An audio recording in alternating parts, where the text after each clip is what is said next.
Hello and welcome to the 18th episode of the HSBG podcast. I'm your host Educatedcollins, and with me is my constant co-host Shade Bonner. How you doing today? I am doing well, Collins. How about you? I can see now. I'm doing all right. Nothing crazy, I guess. This week, besides the insane number of changes last week, but I'm getting used to them overall, I guess. So generally going okay. We'll get straight into it. We always start with our weekly overview, just going through. There's been a ton of changes this week with the patch, and I have not. Everything is not figured out for me yet. I would say a week has not been enough time to adjust to all of the changes they introduced. So I'm still there's still a lot to learn. There's still a lot of heroes to play and just experiment and kind of figure out what I want to be doing or how I want to be playing it. But generally, it's been fun. Um, I haven't like ran into a wall in terms of difficulty. I guess like it's not like I've lost more games or anything like that. I would say the prize games are like the most. Uh, I can't the most unpredictable, I guess, where I'm not exactly sure who's winning, what's going on in terms of I know this guy's going to be strong here, or I know this guy's going to be weak here, right? Sometimes I fought someone with one health, and they're like triple Caligos, Nadine, and I'm like, yeah, okay, well, you're lucky you got that at one, and it's like, yeah, well, they hit the prize, they got exactly what they wanted, and they didn't die, and now they win the lobby, that kind of thing, right? Where before they would have died, right, if it wasn't a prize. So there's still a lot of things I have to like readjust, like in terms of power level. How strong am I really in this lobby when it comes to prizes? But other than that, it's been relatively okay. How about you? Yeah, it's been like you mentioned, it's been a week now. So that's let's see. Don't worry about that. Don't worry about that.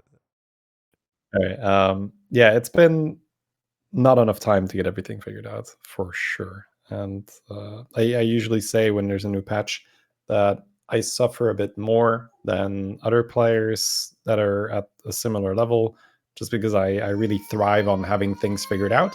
I think that works um, better for me than it works for other people. Just relatively, obviously, everyone does better when they have stuff figured out, but I do even better, and I do even worse when I don't have it figured out. So the start is always rough for me because I just all right, let's just throw stuff at the wall. Let's see what sticks. Let's see what bounces.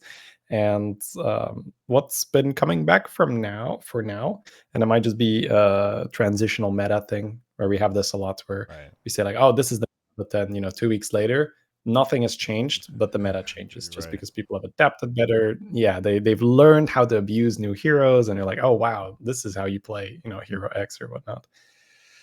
For now, it works better for me if I just really go for okay, what makes me strong right now? What are these? I do really well when I say discover a 5 drop, and it's the Divine Shield Piggy, the 4/8, just raw tempo. I won a game. I sent you a screenshot where I was like, okay, what works well right now? Well, I have a golden bomb. Let's put a Kangar down. Let's put a Baron behind that baby, and let's do a little bomb comp. Yeah, that doesn't hold up in the end game most of the time when people are, double Cali, flat the Skagam or whatnot. You have nowhere near enough damage. But it's been working out really well for me to just take tempo decisions. Okay, what makes me strong right now, and not too focused on the hyper late game and theoretically, okay, which minions should I have in my composition? And that's been good. I think there was even this demon that gains +3/+3 when you don't have a full board. I had Yeah. like a random golden one of that, and it was just like, hey, that's like 35 health. That's good enough. Just keep that in the comp. That's stats. So if I were to put it to a single thing for me this week, that's what's been working. Not too much detail to the late game. Just okay, what's strong right now? What works? Where can I get value right now? Not two turns from now. That's funny because a lot of my games are like the exact opposite.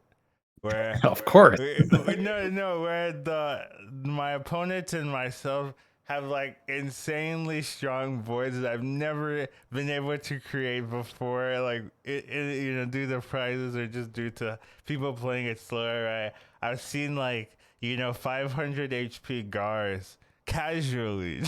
you know, I feel like that's normal though for if they're I, golden, right? If they're regular 500 health guards, it's pretty I don't impressive. know if But they're golden or whatever, right? But like, I'm just saying, like, yeah, that's not an unusual thing. 100 HP Caligosas. That's just like I've been seeing, like where I had this game where someone had like gigantic elementals, someone had gigantic dragons, and I think I was running like scam to try to trick, yeah, as the yeah. answer. It's like Yeah, golden yeah, everything. and I'm just like these boards that they have would always win the lobby, but they're fighting each other. They have Yeah, to for sure, deal, for sure. and it's just like, or I'm the one doing that kind of thing. So it's just like I've been. It might be just because since I'm playing the game, I'm playing it like less heavy tempo, so people are getting to the late game while Yeah. you're playing it like very heavy tempo and Killing the killing guys that people. Yeah, would yeah, right. So 500 they health don't guards. get to do it, and Now, and I see those games too, right? For sure. It all depends on the hero as well. right, I had a high roll Gallywix game, which that we'll cover the hero later, right? When we talk about all the new ones.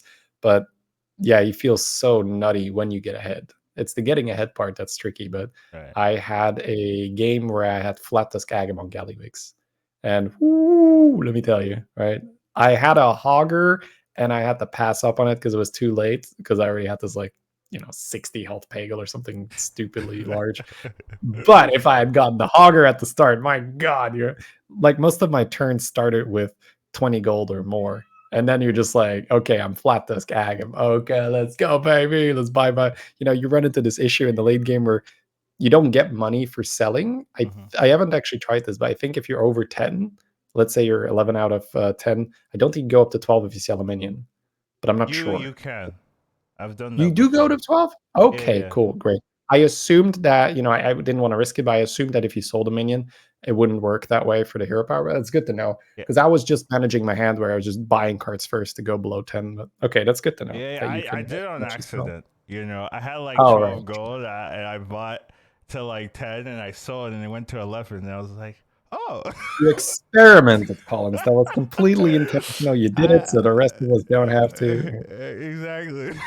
But I was like, I didn't waste a gold here. Okay, that makes things a lot easier. So you can definitely do that. But yeah, I also had a game where I started with Fly Tusk Hogger and I was like, should I, and then chat was like, Shady would, would say something if you skip this word. And I was like, I can hear it. It's like I could hear him talking. So I took it. Right, I got it. I got a random triple. I hit flat tusk. So I had double hogger flat tusk. I was like, okay, let's go. Ooh, You yeah. know, I ended up hitting an Agam and then like two divine shield minions that turn. So I sold the rest of my pirates, which I was running.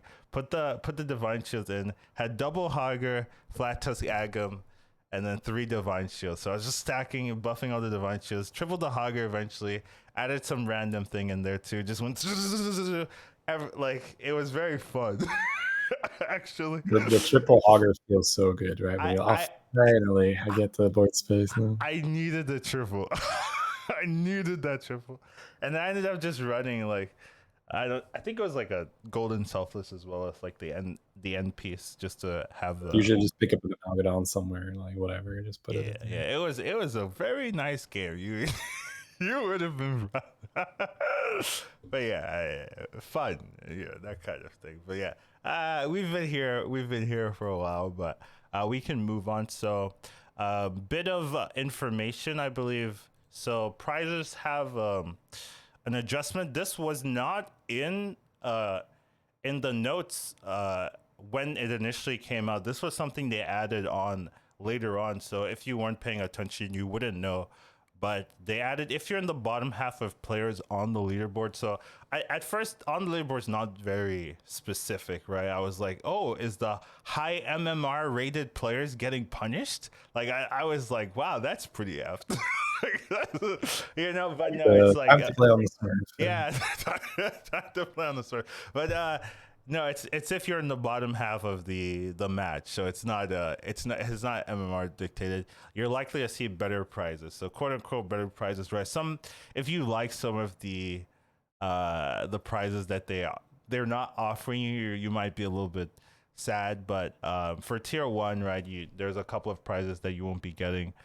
Tier two, four of them, and then tier three as well. Tier four doesn't change. I mean, if you make it to turn 16, then you who cares, right? Yeah, there's some crazy business going on there. Yeah, but I think this is an interesting adjustment, just generally. Oh, I should mention that it's bugged right now. So Yes, yeah, quite important detail. yeah, right now everyone's getting the same prizes. So the next patch this will be implemented, but theoretically this is what should be going on. However, right now everyone's just getting the same prizes. So this doesn't matter, but you should be aware of it, especially when the next patch goes through. That if you're in the bottom half of players, you will be excluded from getting some of these prizes. I think this matters a lot. Just generally, like as a catch-up mechanic, just because removing those prizes makes the chance of getting the prize that you want extremely um like much higher percentages, right? Instead of being like 40% or something like that, it might go up to like 70, 80, maybe even like I 85%. believe for this is my chat's math, right? So, I but don't believe them. we came to a conclusion that you were 60% the seal on the house if you were bottom four. Bottom four, yeah, Yeah, that's pretty important, right? So yeah. So over a 50-50 to get that specific one. yeah, and the thing is, right, if you're looking for bottom for on the house, or you're leveling, right, and you're leveling, you're taking damage, right, like it's very likely you're going to be bottom four regardless. So it just makes that on the house strategy significantly more effective, right, more consistent, right, more viable as like your baseline strategy, just because um, the likelihood you hit it and not get punished is pretty high. So I thought that was pretty interesting. Another thing I thought was interesting is that the double attack prize is not excluded, right? It's not one. Have you even seen Yeah, that prize? I've seen it. Oh, okay. I was like, I don't remember seeing it, but I bet it's like my mind just like removes it from the game. Filter it out for Yeah. sure. It's like before I was like hard before I knew to look out for Ghoul for George, Ghoul was not a minion. Yeah. It wasn't in the shop. It just gets filtered out as like four minions and this mystery thing. Yeah.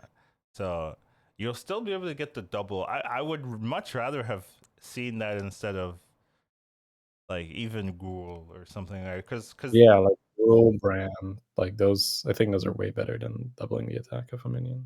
yeah, because I assume they don't want to give you these because they want to give you stuff that can let you catch up on the board, right? And getting a +2/+2 permanently on Divine Shield, like it's not that great turn the first turn, but like turn two, it's like +4/+1 to Divine Shield, or that's definitely Well, one of the more fun things to come back is Khadgar Brand's Blessing when you're bottom four. right. So not being able to get Brand's Blessing would be I understand, right? It's not a conventional way of coming back.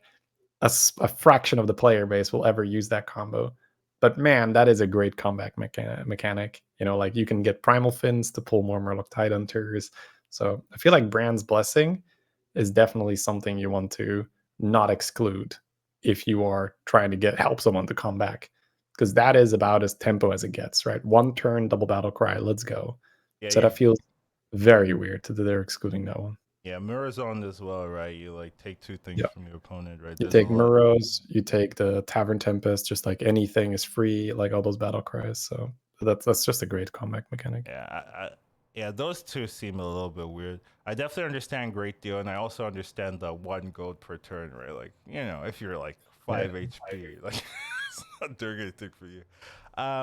The tier three ones, I don't think matters really. Like, if you're in tier three, if you get to the tier three ones, I think you're okay, right? You're going to be like top five ish, right? Most of the time, like top six if you're unlucky, but you're already going to be alive, right? And there's not that many tier 3 prizes anyway, so you're essentially looking for divine shield, ice block, that kind of thing to keep your life a little bit more. So it's really the tier 2 prizes I think have the most significance in affecting the game when you Yep. exclude them.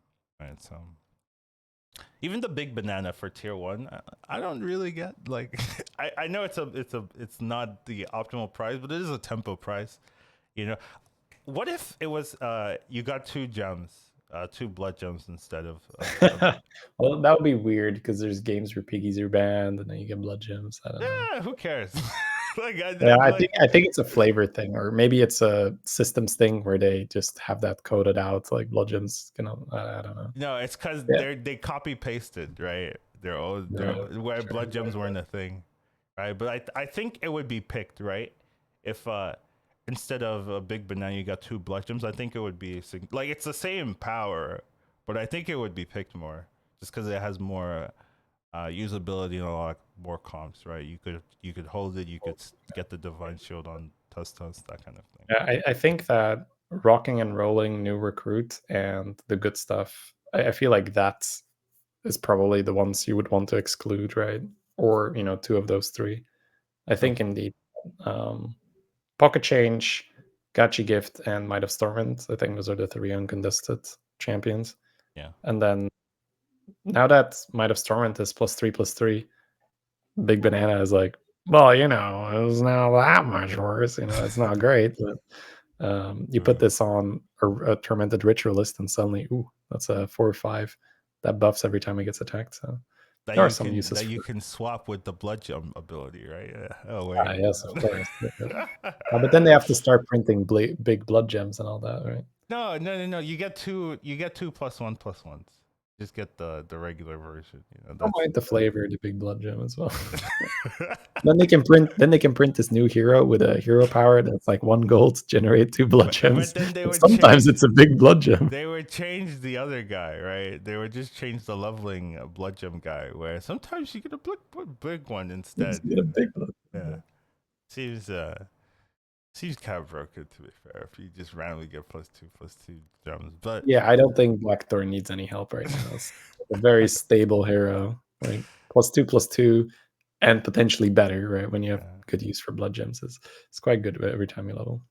yeah. But I thought we wanted to just get through this. I know it's not live technically, right? But it was going to be, but the Blizzard bugs. This happens to be So one of so them. what do you think about it? Do you like it? Oh, If they right. That's a good question. Yeah. That's a good question. I I should be the one asking that. Opinions. Yeah. Do I like this change? That's a huh. I haven't thought about it actually. I just know it exists, and I didn't think about whether I liked it because I haven't played with it, right?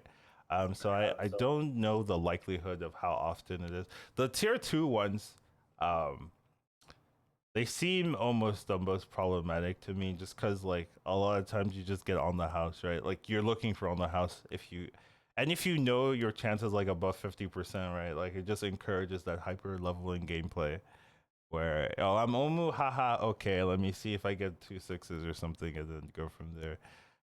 So it makes those I already I have games where like the turn 8s for my opponents with prizes are so stupid. I had a game where it was turn 8, someone had 4 or 5 6 drops, and I was just like, what?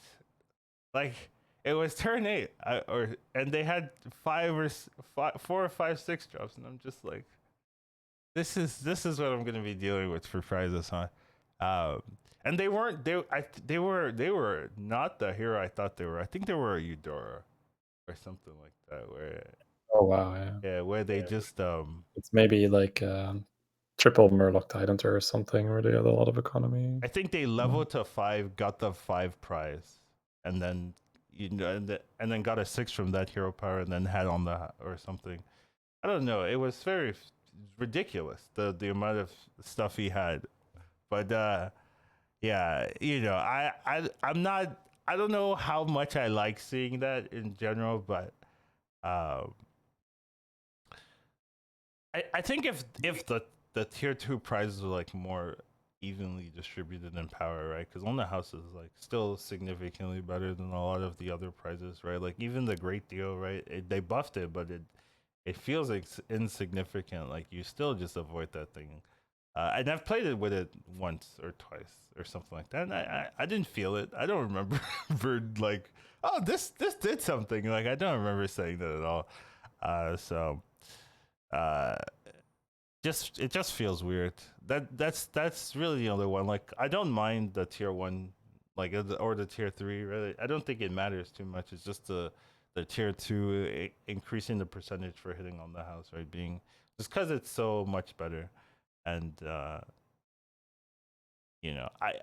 think if like let's say on the house was removed, right? Maybe I wouldn't care as much, right? Like just it would change the prize meta, like I think we also have Evolving Tavern that just has that, yeah, oh not yeah. consistently, but just high roll potential. I think it was Evolving Tavern. That was Oh, why. that does make Yeah, sense, yeah, yeah. right? You roll Okay. a shop full of fives, he evotes Yeah. like Yeah, yeah, bum, yeah, bum, yeah, bum, yeah. bum, bye, bye, bye, bye. I Yeah. I was checking. I was like, how is that possible? Where he has or something six drops, and I was like, it has to be evolving because there was no other feasible way for it to be realistic. Yeah, yeah. Okay, you're right. Yeah, that one too. That one too as Those well. are just two, like they have so much potential. I I think that I don't like it just because they're right now you have what it reminds me of is having a dead guy in the lobby. You get rewarded for going nuts pressing the level button. You take damage, good. You might get a free round later. Now it's like you take damage, good. You get a free prize later. Right? So it feels like, oh, there's a trade-off where, I have favored teching up, tearing up, and I am disregarding my health total. And it feels like that is the trade-off, right? You now have a higher tavern tier, and you should be using those high tavern tier minions to orchestrate your comeback.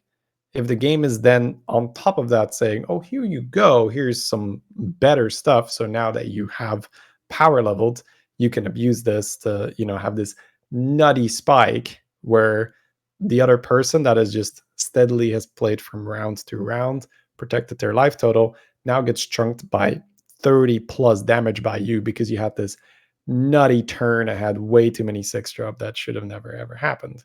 So I understand for the majority of the player base, the meta isn't necessarily like that. It's more, they do the best that they can. And then some people have been getting lucky and they're in the top half. Some people have been getting unlucky, they're in the bottom half. But when we're talking about these high level lobbies where people have a very good understanding of, how to come back after losing life total in favor of tearing up, this is just going to make that even more of a problem where it feels more like, oh, we have a prize lobby. It feels like there's a dead guy in the lobby now. So I would not too big of a fan, yeah. I would say I'm not against catch up mechanic just in general. Like I don't hate the idea of giving someone lower in health some type of way to come back, right? Because I've played some of the other uh games like that, and they have catch up mechanics in that way where like maybe you get first dibs on the prize or I like am with you with the principle, but the yeah. damage calculation in Hearthstone doesn't allow for that. You shouldn't True. the guy that should be coming back shouldn't then deal 30 the 30, turn yeah. after. That's And that's the what issue. happens, right? You suddenly have a nutty board, you came back, you kill the next person you face. So That's so the way true. yeah, the way how damage works in Hearthstone, I don't think catch-up mechanics are good because if they change the damage calculation, sure, right? But then we have these longer games, right? We have these longer drawn out games, and sure, there is a catch up mechanic like TFT of the carousel. You get first pick of a good item, you might get back in the game. But in those games, you lose your life total over many turns, slow process. Here, it's like, boom, I took 20. I'm now on the bottom. Oh, I got the nuts. Boom, I deal 30. This guy's dead. So yeah, Yeah, I think that that's is the very thing that true. limits That's it. a big issue in terms of like adding catch-up because when you get strong, you just one-shot people. There's no outplay. Like I've been dealing 40 to people now, and I'm just like, like what are you gonna do? You got to you got hit for 40. Okay, you were full life. Doesn't matter. You're Lol dead. noob.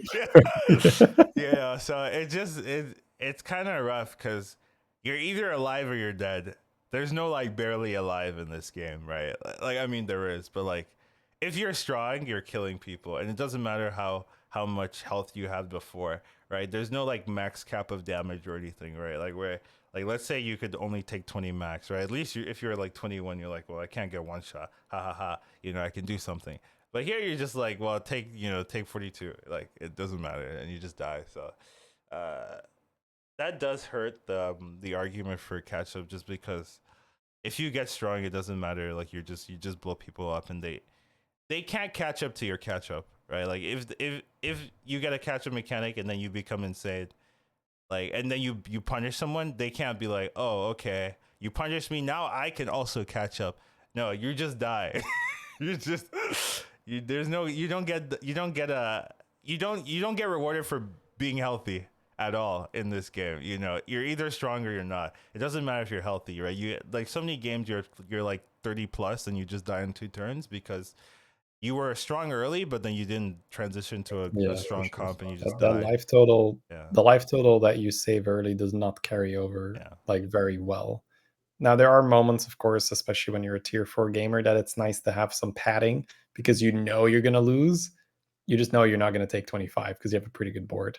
So there are definitely some cases, of course, where health matters, but I see what you mean. Saving health early has very little consequence later on if you save that health at the cost of your growth, right? If you had invested in getting stronger, then you probably would have saved more health down the line because you wouldn't have lost that game where you take 15 plus or whatnot. And then the 7 health you saved earlier doesn't look like anything. yeah. You don't care if you're insane with 37 health or insane with 3 health. Like it's the Yeah. same to you. Like you still just kill everyone. There's no chance of them coming back. So that kind of hurts. That argument does make me kind of dislike the catch up mechanic too, just because you're rewarding people, right? And then they get strong, and then the people that like this makes it so the people that take damage have a higher likelihood to win the lobby in prize lobbies, right? Because they have a higher chance of hitting the good prizes, and then they end up being the stronger ones in the lobby, right? Because they don't have a free six or something, so they And end. if taking damage was just purely the result of having a bad start, you can make more of an argument for that. But here you can take damage while leveling, and you are getting a clear advantage. You are getting the tavern tier in return for losing health, right? In other games, like you can do that with economy maybe, but here you just get such an advantage for tiering up. All right, well, that's a good question. Yeah, let us know, right? What do you guys think? You like it or not? Yeah. It's not in yet, but with the next patch, they will probably have fixed it. So then, once again, for anyone that's not really been paying attention, you're going to get better prizes when you are in the bottom half of the lobby. So something to look out for. Yes, very true. Next topic, we will be talking about our overall feelings on the patch 1 week later. I just wanted to see how you like it. Do you hate it? Do you want more? Do you want less? So, but we covered this like a big chunk, right? Where right now it feels cool, lots of stuff to explore. Some hero specific things that we can cover, right? When we go over the Right. heroes, that I'm just like, this doesn't feel entirely right. But we knew that there would be some things where like, ooh, that should probably be adjusted. So yeah. But other than that, it's been fun just figuring it out. We talked about it last time, and want to emphasize again now. Cool that they're taking a little chance here and there. One argument or one thing that was brought up a ton was, why are we not reworking these weaker heroes? Why are there so many garbage tier heroes that I never ever want to roll? And they listened, or they were already on that, and it just took a while to push it out. But a lot of the weaker heroes either came back with a rework, or were just new heroes that are introduced that are stronger now. So that is cool. So yeah, overall impression is nice that they took a bit of a chance, and then hopefully we get to rebalance a little here and there. I want to What about you, mention Colin? I'm still rolling garbage tier heroes. I'm still I They didn't remove everything, of I, course. I still have those multiple gears. So I'm looking at all four of my heroes and I'm just like, why? In part of that, I think is because you don't love taunt comping though, right? Because I think a Yes. decent amount of those heroes are probably fair. Like for instance, you got Mukla, you got Kale, right? Those are like perfectly fine heroes in my book. Not great, but fine. Those are fine for me.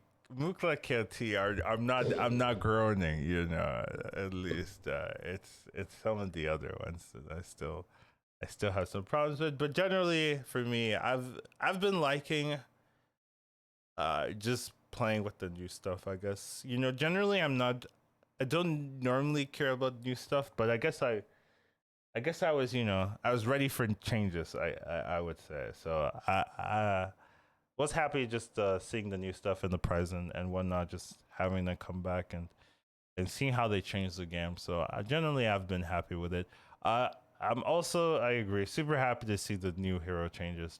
Just little buffs here and there, like done consistently, will make every hero like overall something you're not gonna hate playing, right? If you see a like underplayed hero and then do a small buff over time, right? Kind of like they did with Reno initially, right? Where it used to be 4 and they were like, and then they're like, we like this hero. Reno, we're gonna take care of you. 3. Still works. 2. 1. And then one guy's like, "Fuck it, we'll make it free." Right? Yeah. Just like small buffs over time, right? If they spent that amount of dedication with every hero that's underplayed, right, then you would have a healthy meta. But Reno just has something special in their eyes, so they make sure that it's all right. So It's an incredibly flavorful hero, right? yeah, That's just a fan favorite, crowd favorite, the Reno, and fun to play with. Like it's such when you do hit that early 5, you're like, oh, it feels so good to press that button.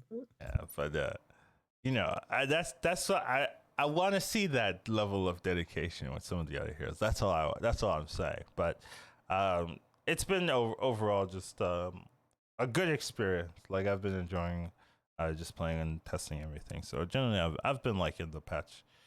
Any complaints?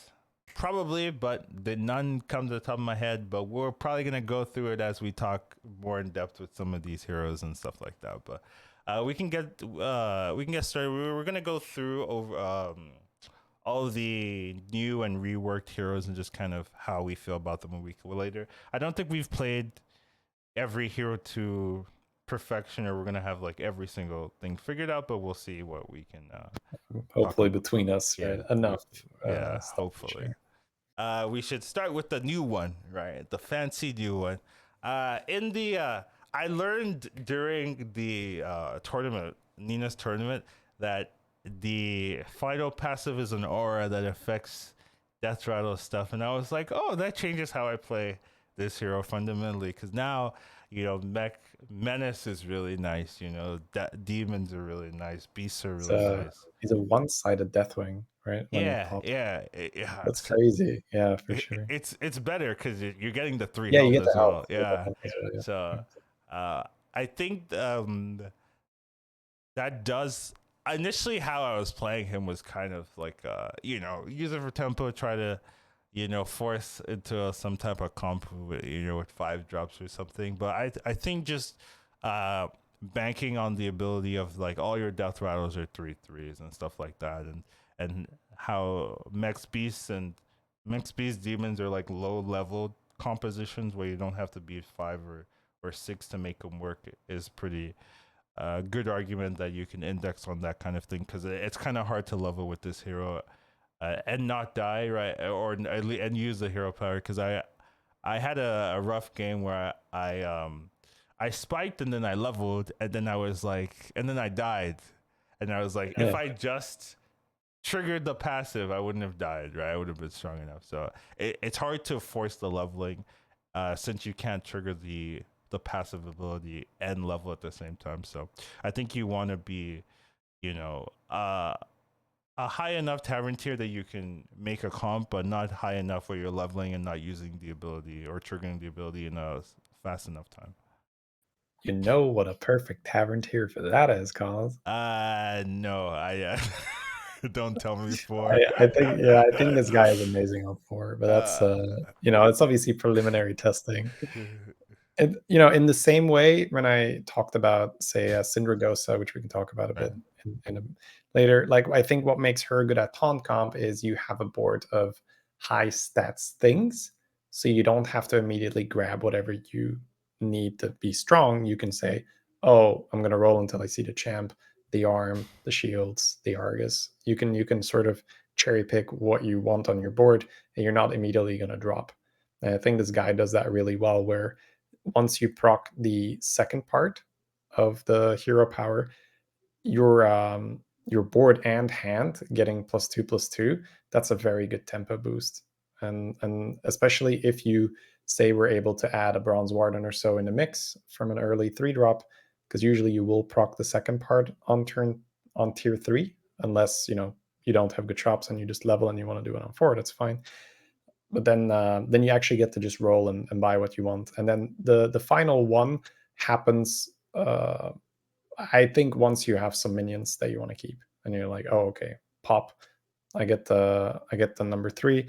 Everything gets another +2/+2. If I buy Deflecto now from the shop, or I already had it on my board, +2/+2. So I do think that this guy does a lot better or worse depending on when mechs are in, Mm. because that easy buff, especially when you think about it with magnetic doubles that bonus, because your menace now carries the stats to your Deflecto or whatnot. Your module carries the stats to your egg. So both the egg has +2/+2 and a module, so it's +4/+4 just from the buffs they had. So it's really nice in that regard, especially if you could somehow have them early. Let's say you had to pop the second passive on tier 4, and you could do it on a module and an egg. Oh my god, it's just, yeah, so many buffs, so good. So yeah, that's my preliminary analysis for this guy. Where, as you mentioned, leveling is difficult because it's hard to buy a bunch of minions and level all the time. So a lot of it, I think, is on tier 4, where you just get strong and then roll for the good stuff. I think if mechs aren't in and you still have to play this guy, you can try to just get something strong and level, but that is a lot riskier and a lot more difficult. Yeah, I would say demons are one option, right? Because it's very easy to get tier 3 demons, right? You get a juggler, you get a what's it called, imprisoner, right? Like those you can keep, right? And you can hit those on tier 3, right? So you have an option there, right? Mechs I think are very clear, very strong, because you can just go Deflecto. Menace is really good. Anora module is really good. You can just do beast stuff, mech stuff, and then beasts are like questionable, because like you kind of need a mama, right? That means you need a triple and get a 5, or you need to level to 5. Leveling to 5 with this hero means you're not triggering the passive early, so you're kind of getting punished. So I don't recommend like leveling to 5, right? You essentially need a triple on 4 and hit a mama early, right? Like play normal and then you triple into a mama and be like, okay, I can do beast stuff. But it is an option. And then pirates, just because gambler makes the triggering your passive a lot easier. So if like pirates and mechs are in, I think this is pretty viable. Like pirates, mechs, demons, and then maybe beasts if you want that extra option. Um, I think those are essentially what you're looking for to be in if you want to have like a healthy, like non RNG game. And then if you don't hit any of that, you can still do taunt comp.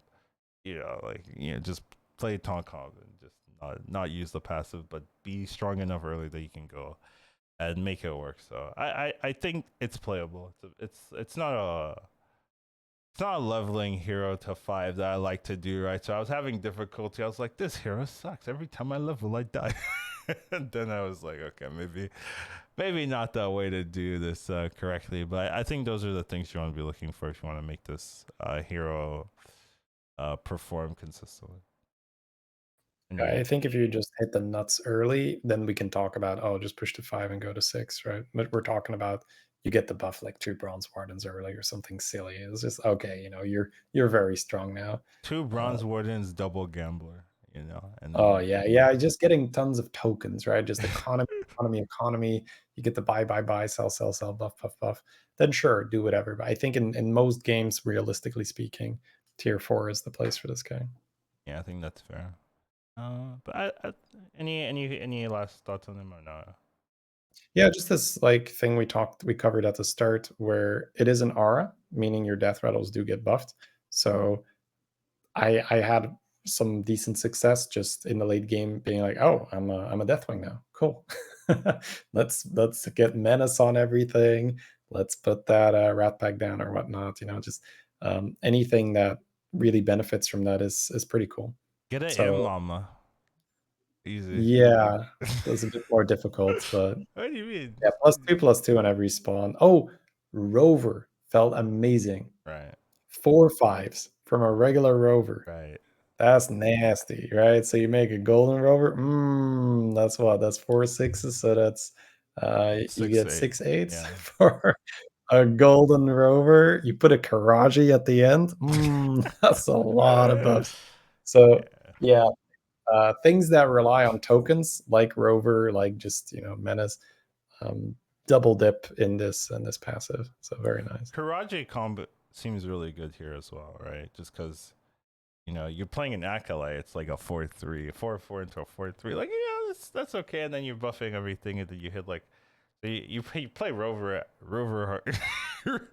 instead of mama, you just put a rover in, and it's kind of the same, actually. So Yeah. So maybe something you can look at where if you're hitting early rovers with this guy, maybe not automatically skip over them as you normally would with a rover. You're like, huh, if I can get two rovers to get buffed initially and then get the passive on top of that later and then triple them, it's like, oh, one giant ass rover spawning giant ass tokens.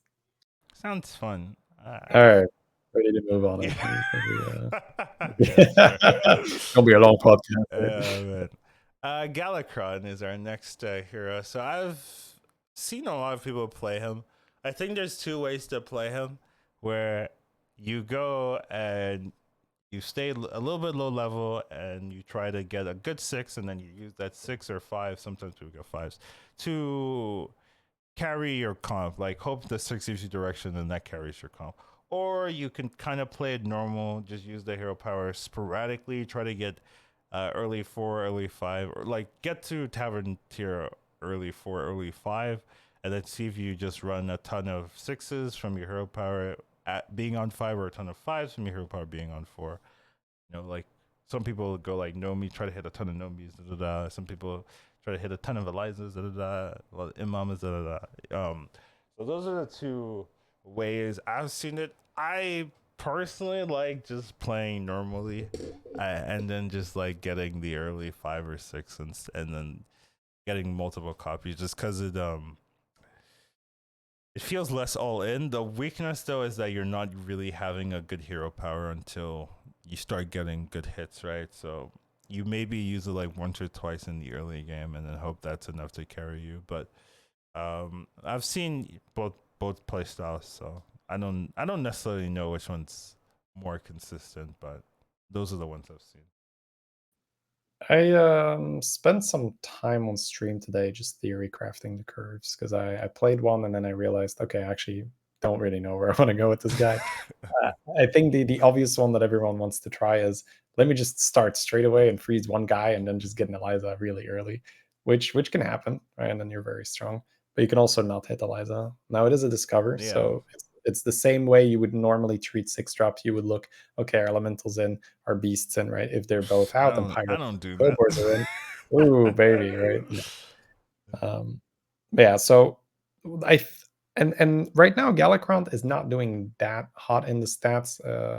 In HS replay, I believe he's bottom tier 2, so not insane, but he does feel insane. So I think a lot of it is too many donkey levelers, hyper levelers taking a crap ton of damage and dying. I think as we get better with Galakrond, the stats definitely going to rise because he felt super safe when I took a four drop with him. So this was without economy. I think if you start with economy, you can do some cool stuff. But if you start without economy, you can just reform curve.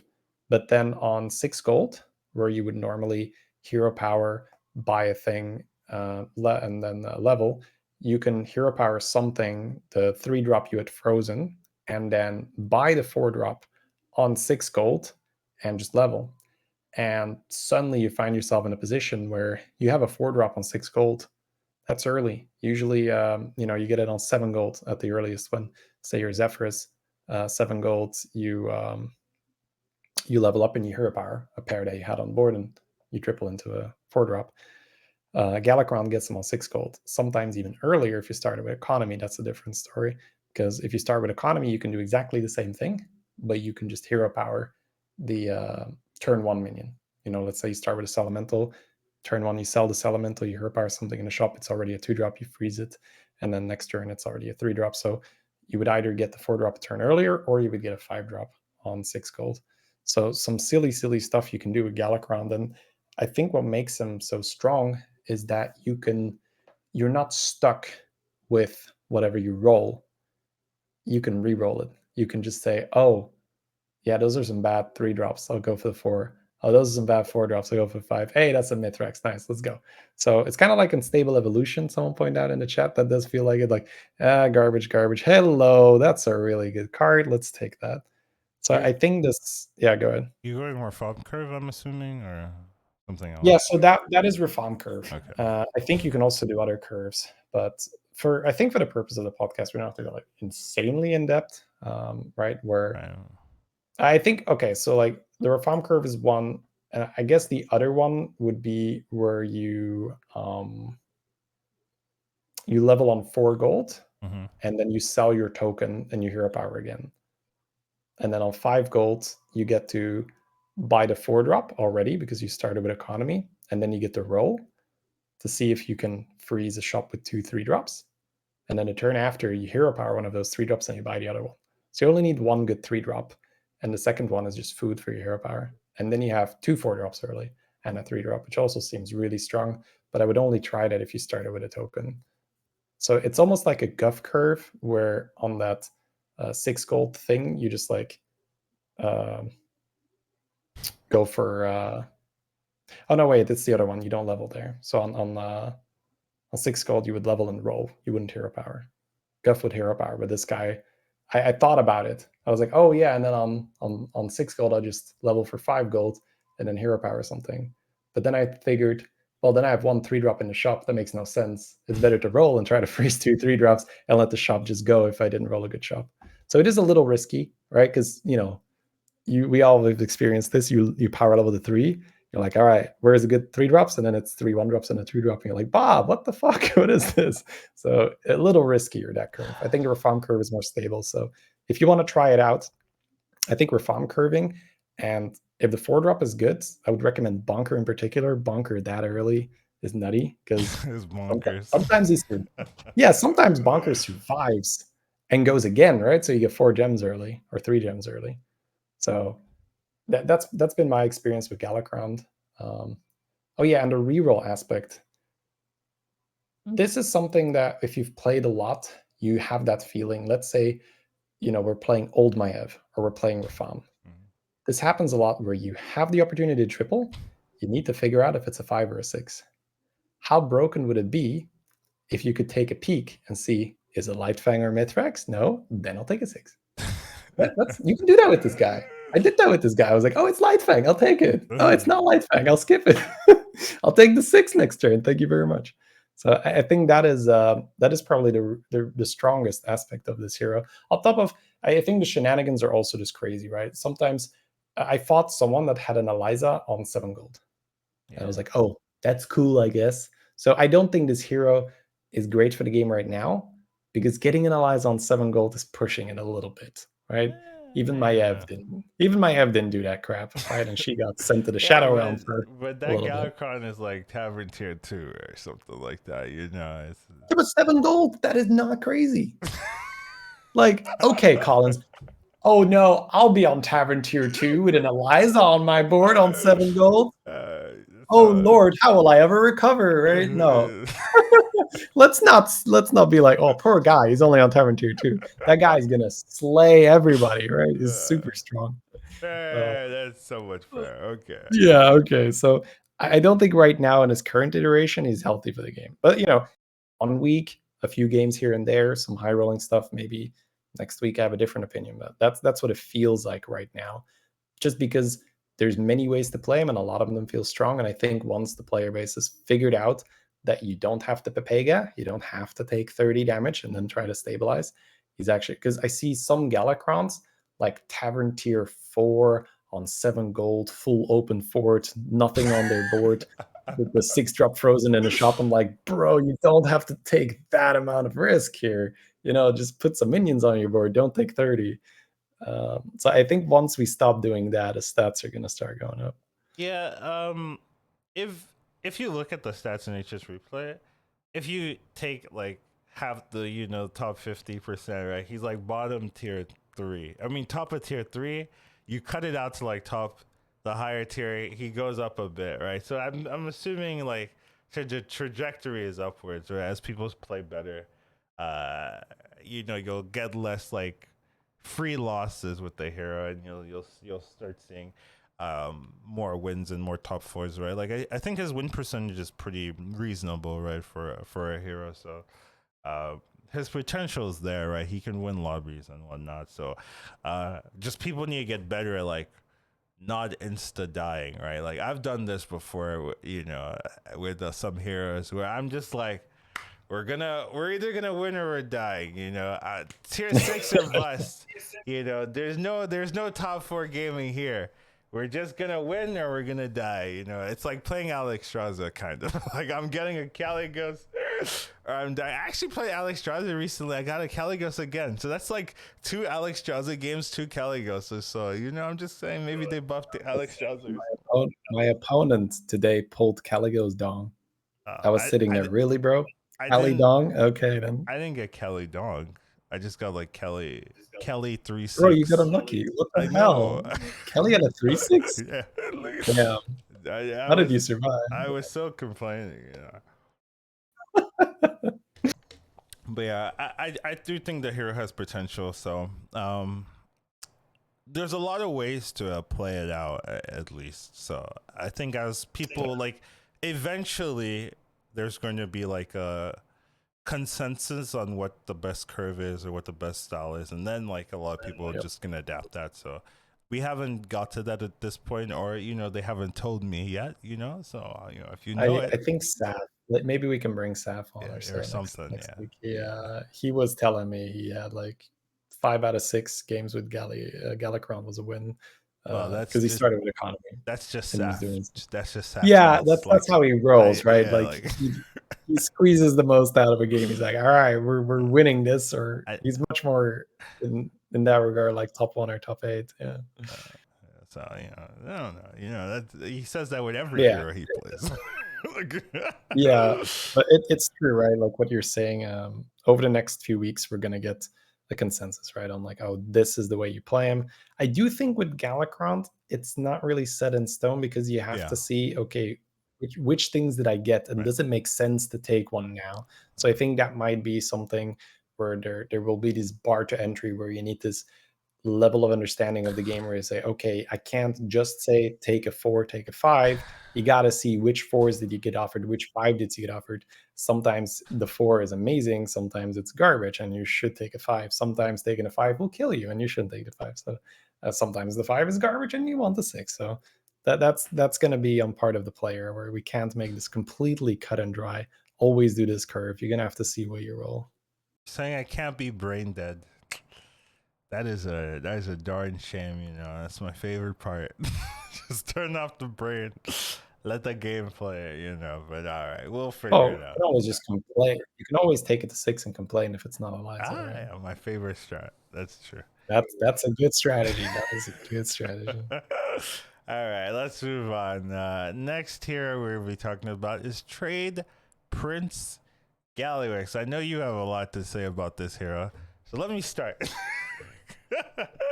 But generally, I think this hero is pretty interesting if you know what compositions you want to pick up, or if you have in your mind what compositions you're going to play and what makes sense with this hero. Because I've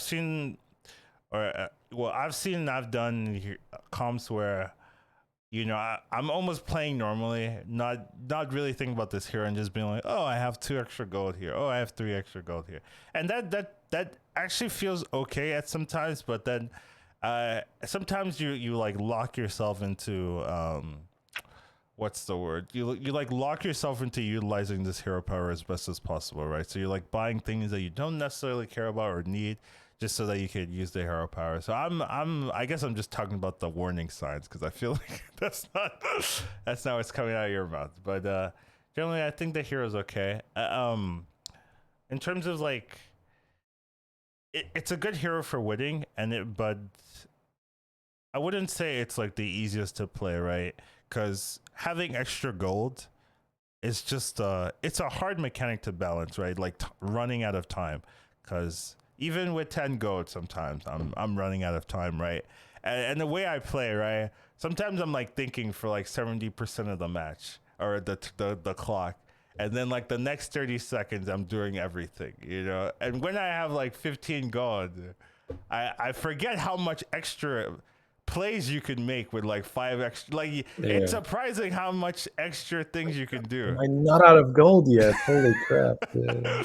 Well, when how often do you roll that shot and you're like, "Ah, if I wish I had 1 extra gold." Well, now you've yeah, got 5 extra golds, yeah. yeah. So Sure. it's definitely one of those heroes where you have to be intimately aware of what your game plan is when you start those turns because you have to use that gold, and there's so much you can do with an extra 3-4 gold that if you're not using it properly, right? There's a lot of times where I'm like, oh, I have like 6 gold left. I'll buy 2 things. You know, where like that's not the play.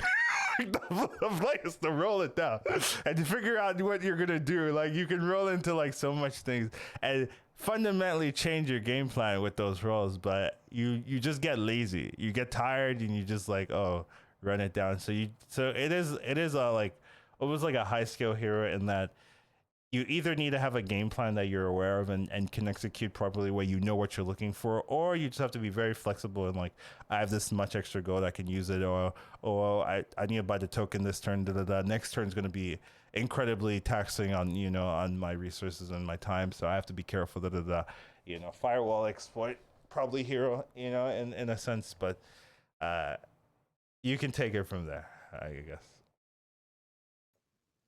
Yeah, I think the main thing about so I think this hero can easily be defined as a win more hero, where he snowballs like crazy. Once you have an engine, man, Gallywix is amazing at using the engine. I think again in the weeks to follow, what the community needs to figure out is there a juicy curve that you can do early where you utilize the hero power, you get a little bit stronger, or you get the level a little bit easier, and just helps you get to that stage where you get the engine. Because I think this is oftentimes overlooked, right? Where people say, "Oh, this hero is the absolute nuts, is so strong." They see the hero when he pops off, but they don't see how often that you don't pop off Right, because of the lack of the right. help early on. So yeah, I had flat tusk Agon with this guy, and my goodness, amazing, right? You get hoggers with this guy, holy crap, so much money. You get like Nomi or anything else that just does a lot of buying and selling and buying and selling. This guy is so good at that. So he turns that, okay, I'm either second or first, into, okay, I'm getting the first. I'm just gonna, I'm so big, there's no way. Now, I had a fairly good game where I had a Elemental start, 2 Elementals, and there was this cool thing that I could do where I could level to 3 a turn earlier while still buying a minion, because on 5 gold I had sold a minion. So then my next turn is 7 gold. Now, normally when you level up on the 6 gold turn, you've got 1 gold left. Now, because I had the Gallywix hero power, I had 2 gold left. Because I started with double Elemental, I could sell another Elemental and then buy another unit. So instead of having to level and not do anything and just roll away the excess gold, suddenly 6 gold was actually kind of a good turn to level. Because usually I say 6 gold is a horrible turn to level because you just flow the gold and you can't do anything. But because I had a double token start specifically as Gallywix, I was able to level at minimal discomfort. I essentially just skipped 1 minion. That's all that happened. And then suddenly you're on tier 3 and things were looking pretty good for me. And You I could had an level to tier extra 4. gold, just Yeah, and then yeah. I could level a little easier to 4 after that. So I do think, like tokens. This Early, guy yeah. just uses tokens so well. So it's to be seen, I think, in the future whether you can consistently get to the late game with Gallywix, then yeah, he might be really busted. But right now, especially for the vast majority of the player base, I think in a lot of games, and people don't really talk about it, right? They talk about, oh, I popped off so hard on Gallywix, and talk about like, yeah, I played Gallywix, I didn't have a hero power for a long time, I didn't triple, and then I died because nothing, the hero power didn't do anything for me. You're like 1 or 2 extra gold somewhere, whoop-de-doo. So that will really be the deciding factor, I think, between this hero being okay-ish on the fringes or actually good. Right now, I'm leaning to more okay-ish, but I can absolutely be wrong. Where you maybe it's also a lobby-dependent thing. If Yeah, all tokens are that's what in. I was gonna ask. Oh, If okay, yeah. I it, mean, look at Jandis, right? Absolute top-tier hero. Murlocs and Beasts, and somewhat underwhelming. No Murlocs, no Beasts. So yeah, that might be a very good point. yeah, is it gonna be like elementals, pirates, kind of Quobor thing, right? Where you need the like you want to have a flat test, you want to have like those pirate, a hogger shenanigans, you want to have Celemental is really good at being able to fix curves, easily, right? Where the tokens work as well, right? But you get weaker when you do it, right? Where with Celemental you Well, don't not get weak. necessarily. Where I think you can start with the token and then just sell it a bit easier later to level. I don't think you necessarily have to buy sell straight away.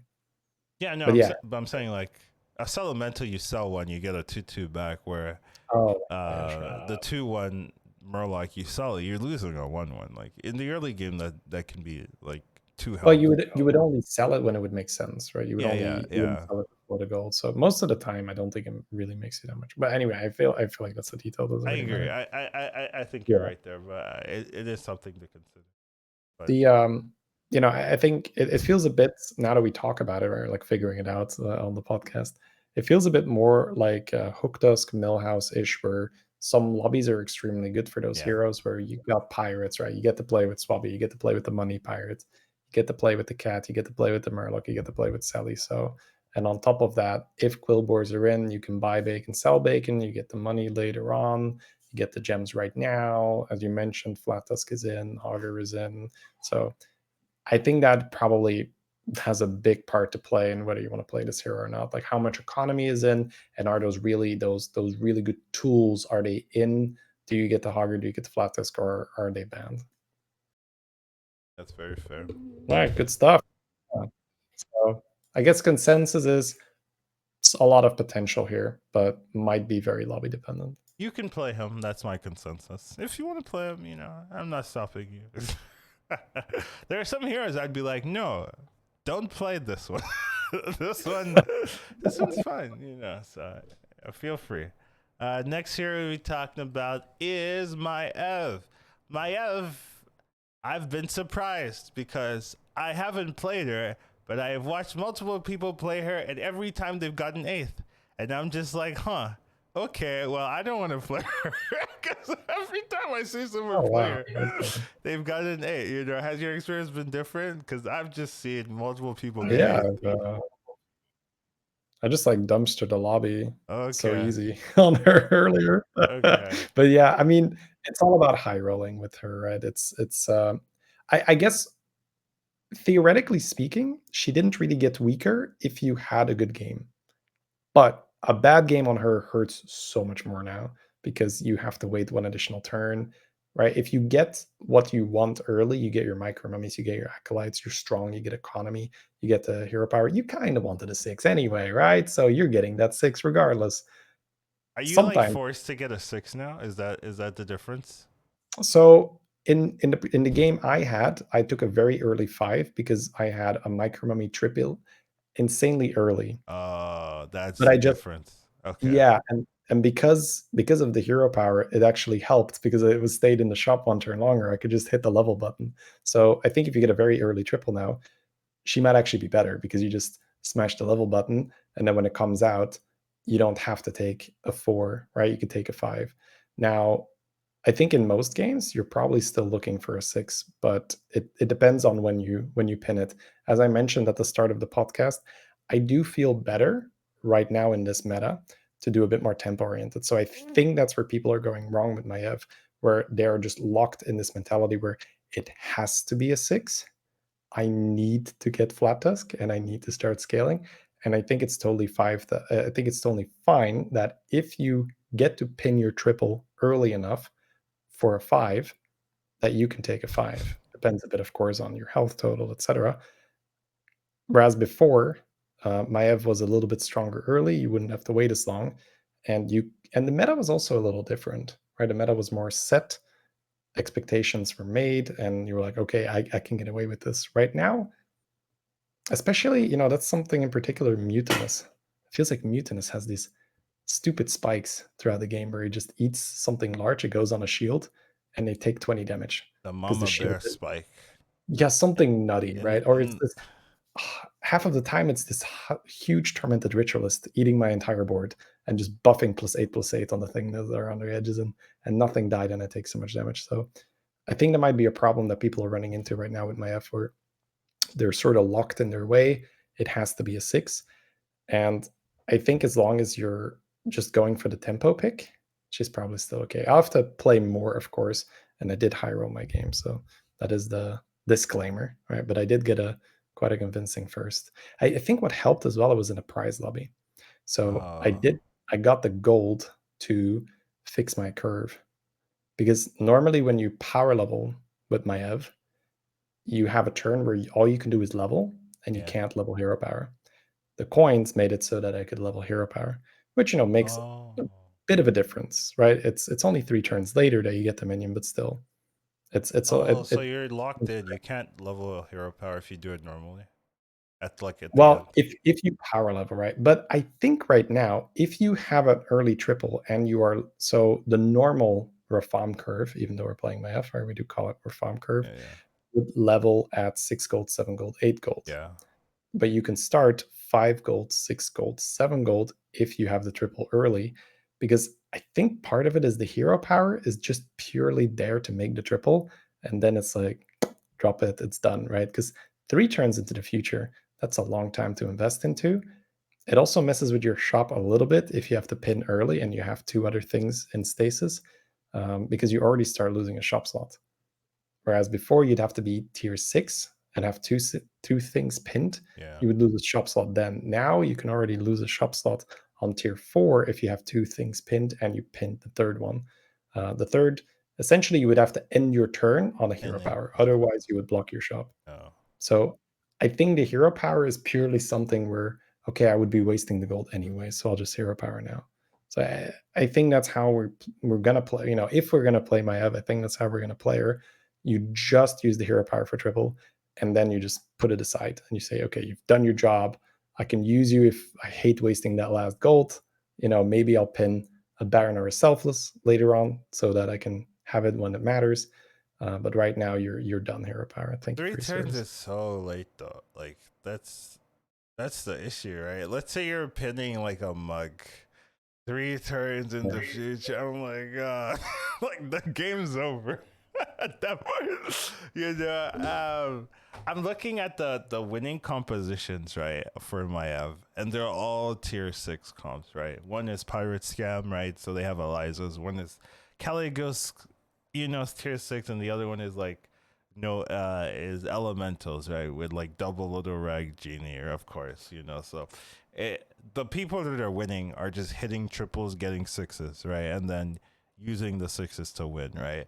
But the real issue with my Ev is if you don't get an early triple, you're dead, right? Like my Ev before these changes had a like one of the worst 8 place rates before. Like she was a really good like top 1 hero, but she was also a really really punishing top 8 hero if you don't get a good roller, you can't salvage. And that's gotten worse, right? It's gotten worse with the changes where if you don't get the triple, you just die.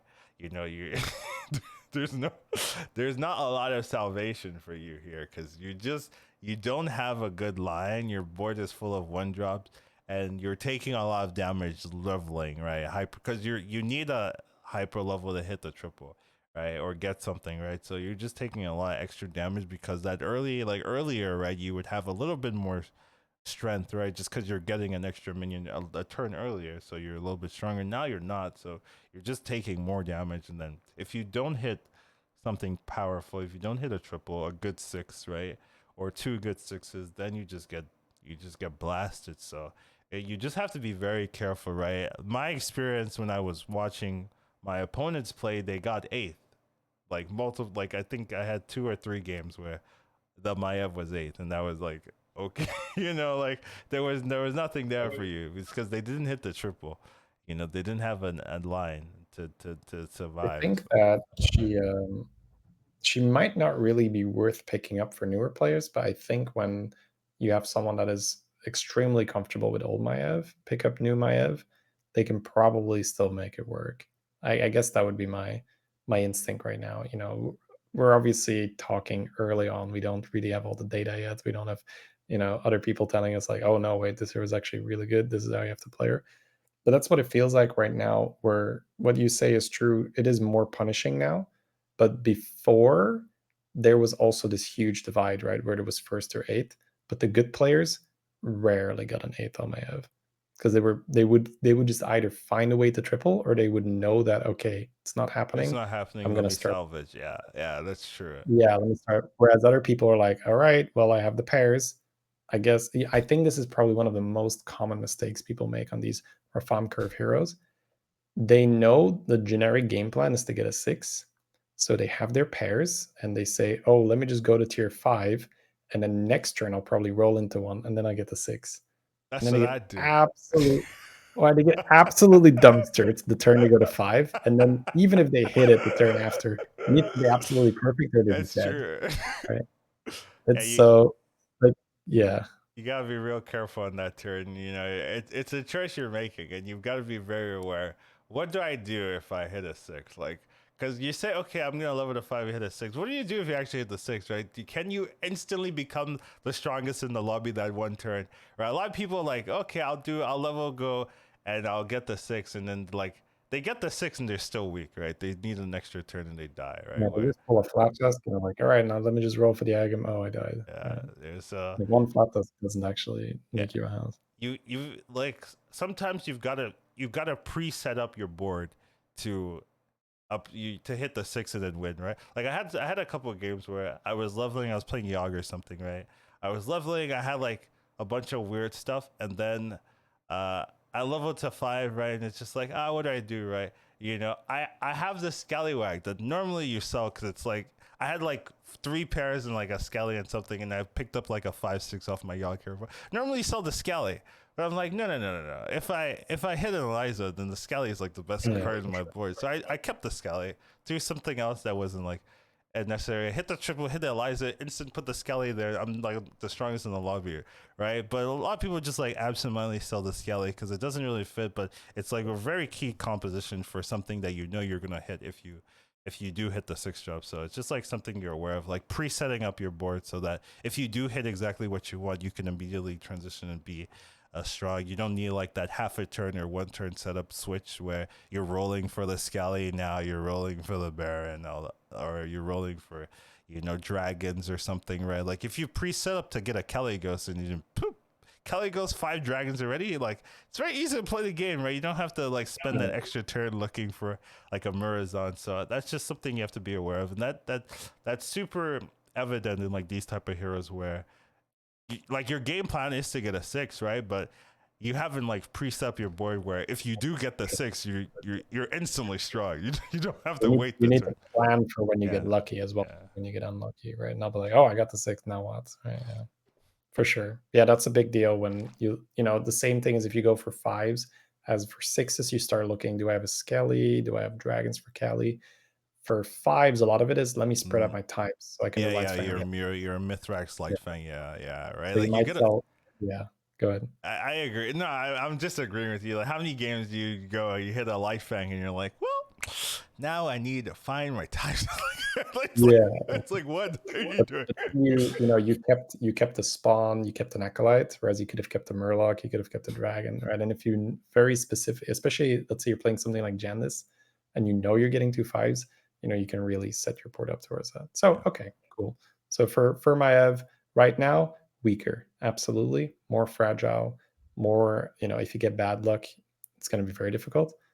But I still want to experiment a lot with her. My games overall have been good. So I don't know if I'm high rolling. I don't know if it's just that extra experience from playing a ton of Maiev before. Because she was this hero where if you wouldn't get first, you'd be like, oh, what did I do wrong? I didn't get a first on Maiev. Huh. That's weird. And that's, that's saying something, how good a hero is. First was the norm. Now, obviously, you didn't get first every time, but she Eighth was is also very, the norm for many. yeah, Just gonna for sure. I'm not making people feel bad. Like, oh wait, I played my F at 10 and I never get the first. No, eighth was also the norm too. So like the norm is first, and then the next rank is eighth. Like that's the norm. Yeah. So just it's not always like flowers and roses and that kind of in that game plan. So yeah, just be. But it was a very strong hero for sure. Anyways, my overall impression, I kind of want to play her now that you've talked about it. So, but I wouldn't recommend it. Like Same here. Wouldn't yeah, recommend it. Yeah. yeah. But I'm gonna try it. I'm not gonna recommend it, but has potential there. It's not if you're not already confident. If my suggestion of not playing it affects you, then don't play it. You know what I mean? That kind of thing. If you're good enough and you don't care what the hell I say, then you just play whatever you want, right? But if you want to just not lose MMR for no reason, then I wouldn't recommend it for sure. Next hero we'll be talking about is Edwin. Edwin. Okay, so I think the change for Edwin has been okay, right? When I've played this hero, like the stats are pretty okay. Like they've been competitive. I've seen some Edwins with like gigantic Hydra cleaves. I'm like, that's quick. Where I'm like, wow, that was an early like gigantic Hydra and things like that, deflectors and so I've seen it seems better. Now, is it like the strongest hero tier 1 or anything? No. I wouldn't say so, but I haven't been like Edwin laugh, that kind of feeling with Edwin. Oh, Where I like they're playing Edwin. What a jerk. What a dummy or something like that. It actually seems okay. I wouldn't necessarily say it's a winning hero where you play Edwin, you think you're gonna win, but I think this is a reasonable like top 4. Like one big Hydra can do a lot of work if you can get like one big deflecto, 2 big deflectos, right? Like it does a reasonable amount of work. So I think the change has been respectable. Like I've been happy with this change. I don't think it's too powerful. I don't think it's too weak either. So I've generally been okay with the Edwin change.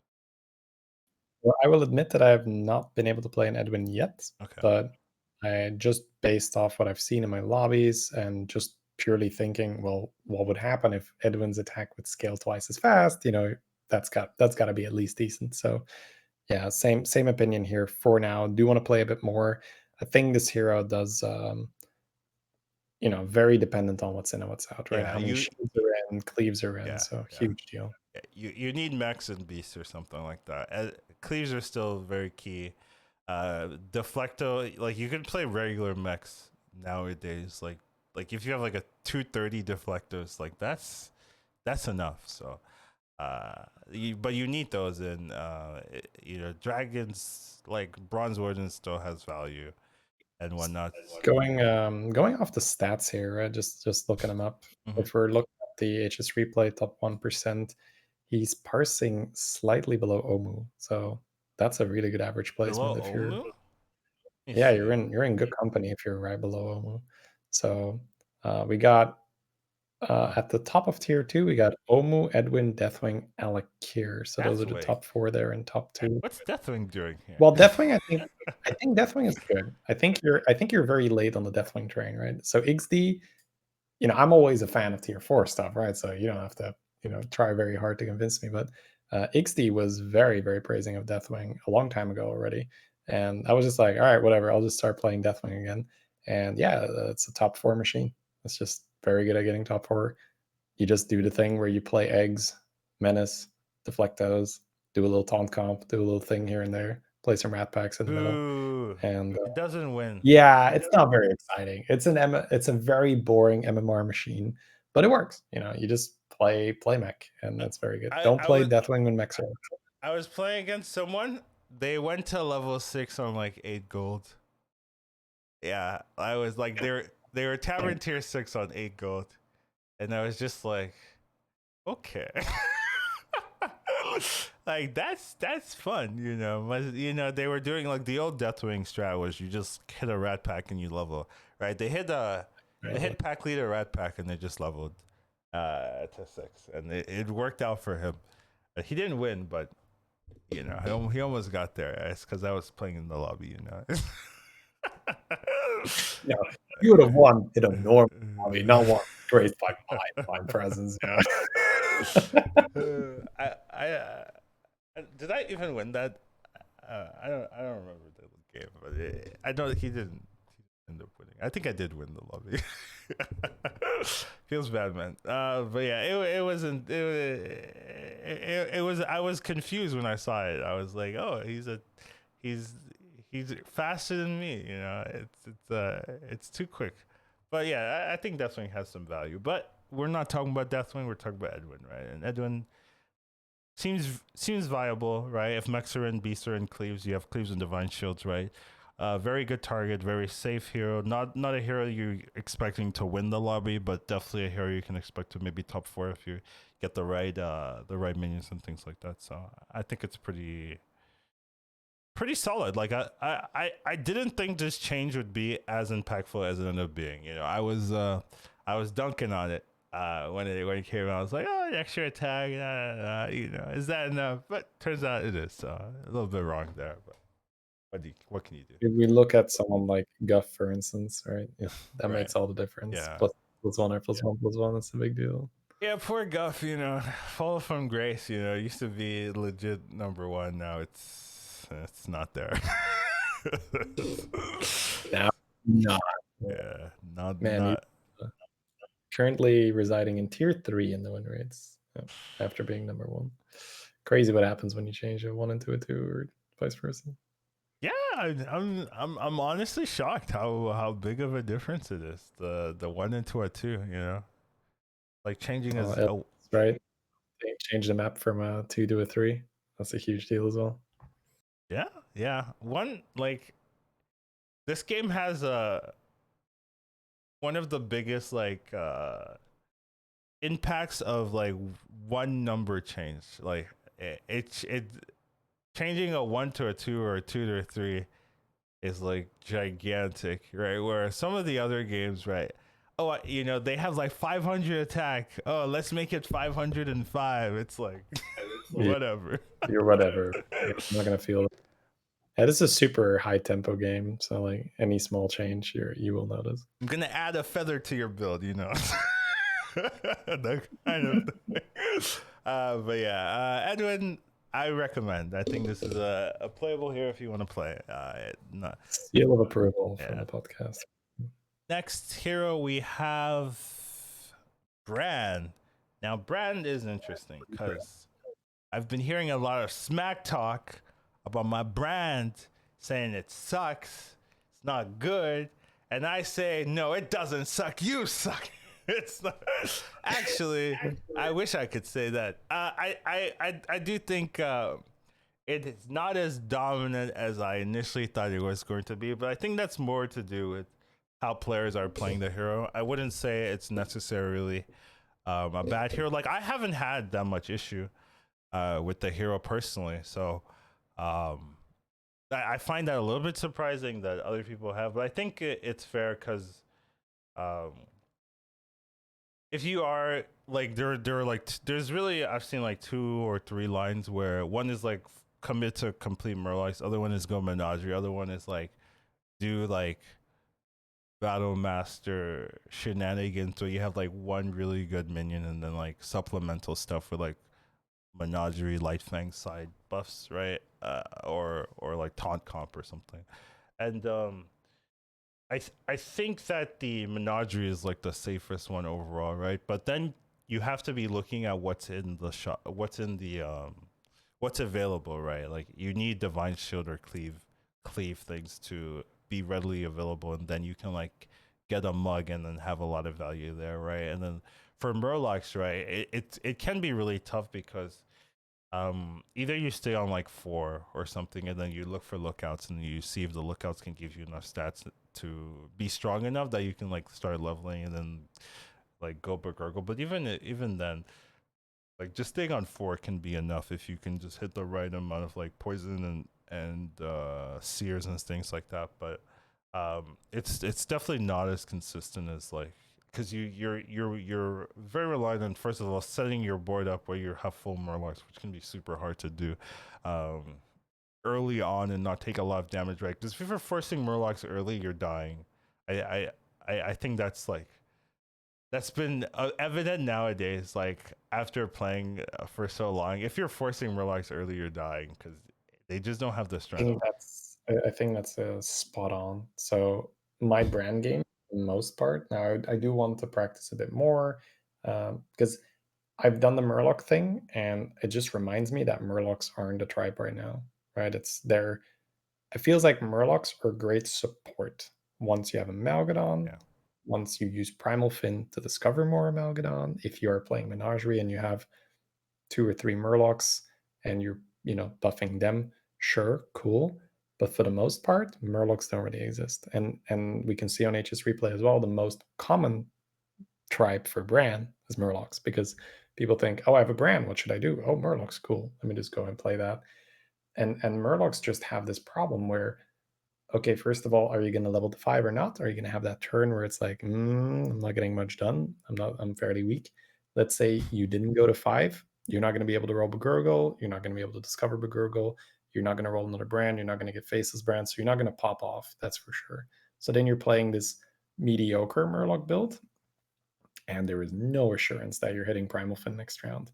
You have to hit Seer, you have to hit Felfin or whatever it's called, the AoE buffs, and there's just too big of a chance that you don't. So I think that is a big reason why people are doing poorly with Bran. They feel like they have to play Murloc. And the other one is they're probably still going Pepega with buying shitty Yeah. Battlecry Yeah. minions to get the Bran a turn earlier, right? We're not even saying to get your Bran altogether. We're saying to get the Bran 1 turn earlier. Now, if it's great Battlecry minions or they're close, I'm not saying you should strictly skip Battlecries and always pick the highest tempo minion, but sometimes the difference is so big that people will like pick a Swabby over a Spawn. I'm like, whoa, let's slow down a little bit here, right? Let's pick the Spawn. Let's not lose half our life total while we're getting this brand, because the brand is quasi guaranteed. You will get it later on, and you're not going to need it until you're buying Battlecry minions. And guess what? Once you're buying Battlecry minions, hey, the brand is going to come anyway. So don't throw away half your life total to get the brand a couple turns earlier. I actually had a very good game with Bran where I just played, and you're probably going to hate this, and I've done it before. I call it Taunt Menagerie, where I didn't have the perfect setup this time. I had an alley cat instead of a cyclone, but you can actually taunt up the Bran and then have a taunted Bronze Warden and a taunted Cyclone. And then on top of your mech, you have 3 tribes. So then you just play taunt comp, but you also buy every jug that you see, and you could potentially also buy +2/+2 on mech, turning it +4/+4, which is actually pretty good. It's like a golden sensei proc that's usually worth 2 gold. You're you're So playing my taunt comp. You know, this yeah, is this is you would actually be like, oh, this is tolerable, Shady. I could play this, right? this is how I used to play taunt comp before they started. They No, added I all still these. had arm, right? I had arm, and I had, it didn't have champion. Champion would have made it even better, but I just had 2 arms in the back. But then Bran was just one of my taunts. But Yeah. yeah, no, I did play that today earlier as well, but not on Bran. I made a golden Bran on, I can't remember the hero, and I was like, wow, Collins would love this board. I Yeah. had like a 30 something Bran just by Yeah. That's right. Bran, right? Yeah. I was like, I had a board of 7 minions, and like the 4 right ones were massive taunt beasts, and then the 3 left ones were selfless and 2 spores, because my opponent had the 500 Course. HP guard we Of talked course. about earlier. Yeah. And then I said, like, well, Collins would have loved the right side of my board. For sure. But We digress a little bit, or I digress. I think that's my initial take on Bran. I think that a hero that gets a quasi free tier 5 minion can't really be bad. I think that players are making it bad, and I think you need to just play a bit slower and a bit more, okay, how would I normally play the game, and then use the brand to supplement that composition instead of forcing, okay, I have a brand, I have to play Menagerie, I have to play Murlocs. Because sometimes you don't get a good start for that. But you have the brand and you have 2 to 3 different types on your board. You can play a jug, suddenly you're a bit stronger. You can play a clunker, suddenly you're a bit stronger. You can either stay on tier 4 and do the taunt thing, or you can level to 5. Suddenly you find a battle master. You're like, oh, cool, I already have the brand. You triple, you find an Amalgadon. Oh, I already have the brand. I think that's the general thing I want to convey, is that it should be more like, oh, cool, I already have the brand, and now I can do all this cool stuff, instead of, okay, I have the brand, I have to make the brand work. Yeah, in terms of, I see a lot of people going Murlocs, right? In terms of Murlocs, you need Lookout. I think that's like something people are not doing, where they have the brand and the other stuff, and they're like looking for the Lookout, right? I think what you should do is like transition into Murlocs because you have like 2 Lookouts in your hand or something like that, right? Like something you can do, right, is like since you're playing brand, right, you get like triples are actually easy, right? With the Murlocs, right? So you just triple with the token Murloc, and then like if you hit like an Amalgadon, right, that can be like your base unit, and then you just Yeah. supplement the Murloc cards, but you have that base unit, right, keeping you alive, right? If you, I'm looking at the Murloc win rates. They have Amalgadons, right? Because it's very easy to have just brand, and then that's like your only unit, and then you supplement, you get a triple with the Murloc token, and then you hit Amalgadon, then you use the Amalgadon as your jumping off point to actually make a clean Murloc composition. So, um, because you're playing brands, right? You want to force Murlocs, but forcing Murlocs will kill you, essentially, right? You need the Lookout to be able to just get clean Murloc pieces, right? The Lookout will give you poison, the Lookout will give you stats, right? And you won't die, right? But if you don't, if you just get Brandon and hope that you hit the Lookout, right? You're spending a lot of time there. So you need like a filler, right? This is why demons are actually really good, right? Because Battle Master like heals you. Essentially, it makes you safe, right? If you can. It's such a great filler as well, right? You talked about the Amalgadon, where not only does it keep you alive, it provides an extra type for Amalgadon, and then later on, you could potentially also sell it or triple it, right? Yeah, One of the two. yeah. Same thing with No, the completely, Battle for sure. Master. Yeah, yeah. You just like 60 health Battle Master, 40 health Battle Master, 10 attack. Like early game, no one's killing that really. Like dude, it just reminds me of those like uh those the meta before I think it was like the meta before elementals or came in, where Battle Master, like there was like no counter play. It felt like if Murlocs were gone, there was like no counterplay. You just like died to a to 300 That Battle was Master. before they made a Spore thing, I guess. Yeah, spores weren't in. I think with elementals, like elementals came in with spore came in with elementals as well, right? So there was no spore. There was, and there was like that was when elementals had like genie on 5 super stats, right? So you tried playing battle master, and then there would be like 100 HP elementals. I mean, that still happens now, but before it was less. Um, anyways, battle master's good. So that's what I'm saying. Like demons are in for brand. It's pretty nice because it gives you another target. Getting fives on brand is actually pretty good, right? Because you can hit Burgurgle and then be like, okay, I have a Burgurgle. It's a lot easier. Hitting a gold, Warzone. like, yeah, hitting early Burgurgle is another way to kind of semi commit to Murlocs, because you are getting like so much stats if you run that as well. So Like, Murlocs are possible, right? So I don't want to say that you can never play Murlocs, but for the most part, you should not aim to be Murlocs. It's like Colin says, it's if you get a double lookout shop, you're like, okay, let me play with that. But even then, I think you're better off playing Murloc Menagerie, where we talked about having the Battle Master in. I think usually it's all about just increasing the odds that you can use the shop. And if you have, say, a Divine Shield mech and a Battle Master and a couple Murlocs, not only can you roll all your Murloc buffs, but suddenly Jug is pretty good as well. You can buy the demon that gives +2/+2, now +4/4 to your Battle Master, probably pretty relevant if it's still got very low damage. So it just increases the chance so much that you can use whatever you roll into, as opposed to just donkey rolling for pure Murloc buffs.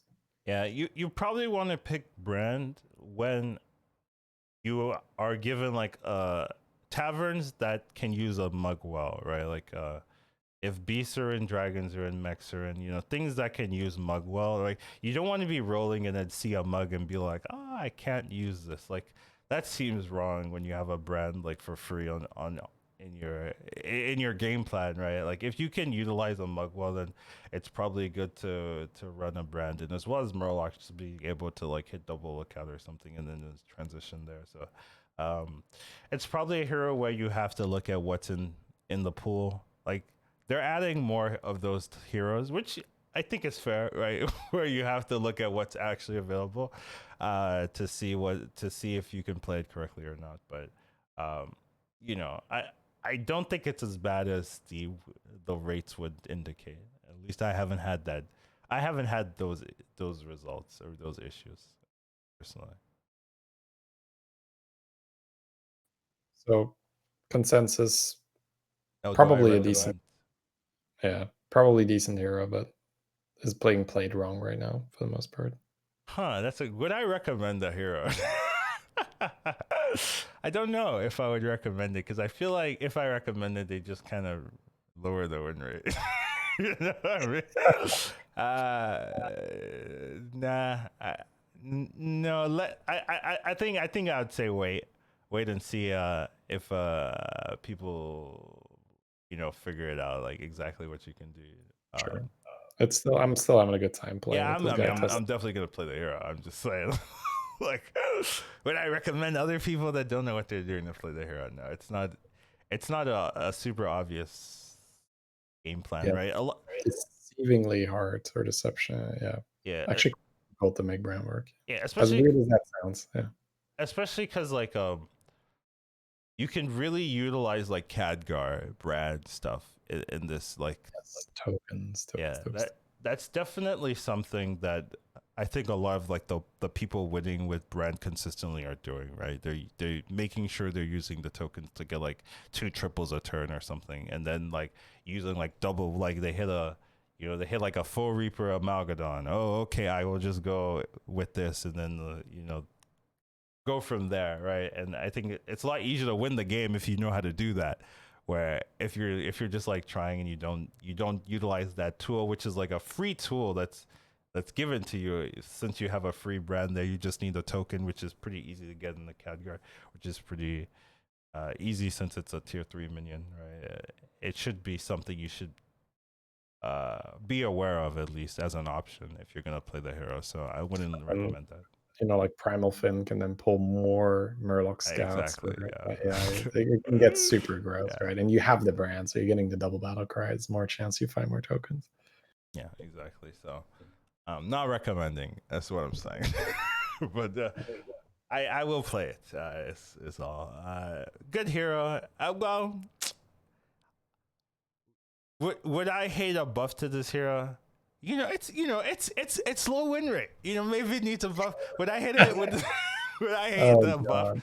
I, Let's give it a little bit more yeah, time for yeah. this. I think this is one of those like changing a 5 to a 4 is like, oh, this is now the best hero in the game kind of thing, So yeah, I gotta be careful with a buff here, for sure. So wouldn't touch it for now.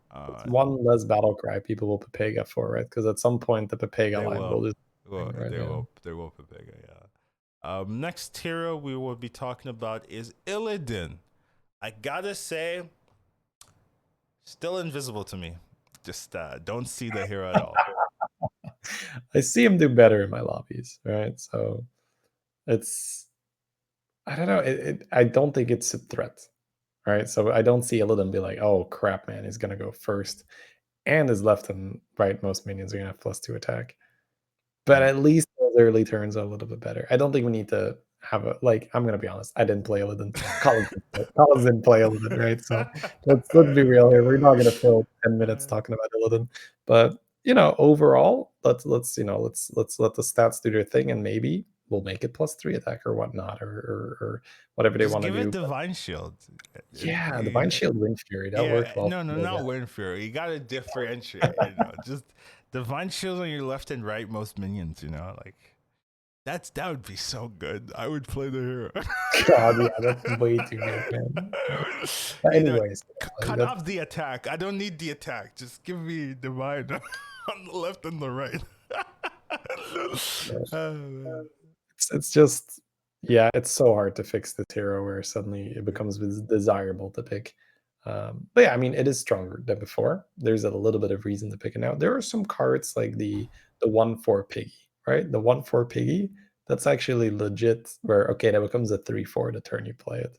So there's a couple of cards that you can get early where you're like, okay, spawn, same thing, 4 damage spawn. It's actually quite nice to just kill whatever they have. But yeah, I mean that's all I've got for the guy right now. Nothing Invisible to nothing me. too big. Invisible to me. That's all I gotta say. Yeah, not a top tier hero with a small change at all. But a little bit better. And now, maybe there is sometimes a hero pack where I would maybe sometimes consider it if maybe sometimes beasts are in the selection. Just give it. Your left and right most minions have reborn. You know, like just make it Lich King. Dude, reborn spawn. Oh god, no. Exactly. Disgusting. So they're gonna break him at some point, right? They're gonna be like, all right, you guys want buff to Illidan, here's a buff to Illidan. Enjoy the Illidan meta for the next 6 months. Alright, next hero. Let's just move on, shall we? Sindragosa. Oh, yeah. You know, I gotta say, this has been a long one. I didn't think it would be so long. Every podcast, I'm like, Shady, this isn't gonna be long. Like every single. I'm like, Collins is gonna be really long. But yeah, Sindragosa. What do I think about Sindragosa? I think it's been I like the buff, but I don't know if it's like fundamentally changed its playstyle or really what you do with it. It's kind of the same. It's just like slightly better, a little bit more consistent, but not really like a fundamental change to the hero or the game plan. I think if you didn't play Sindragosa before, you're not going to start playing Yeah, Sindragosa. yeah, I So I'm, think I'm that's still true. the only Sindragosa player on the leaderboard. Feels bad, But man. no, it's I think the hero power just made it cleaner. Yeah. There's a lot of times where you're like, I don't really want to freeze here, but especially for taunt comp as well, and that is something you do play a lot when you're playing Sindragosa.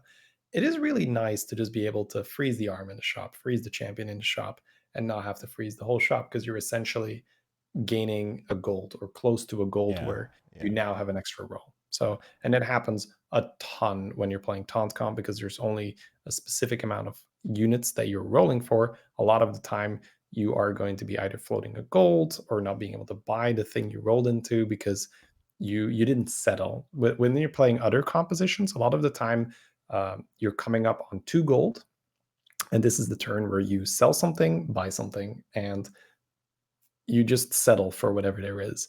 But when you're playing taunt comp, a lot of the time it's like, well, whatever I'm buying here is going to make me weaker. So why would I spend my gold on that?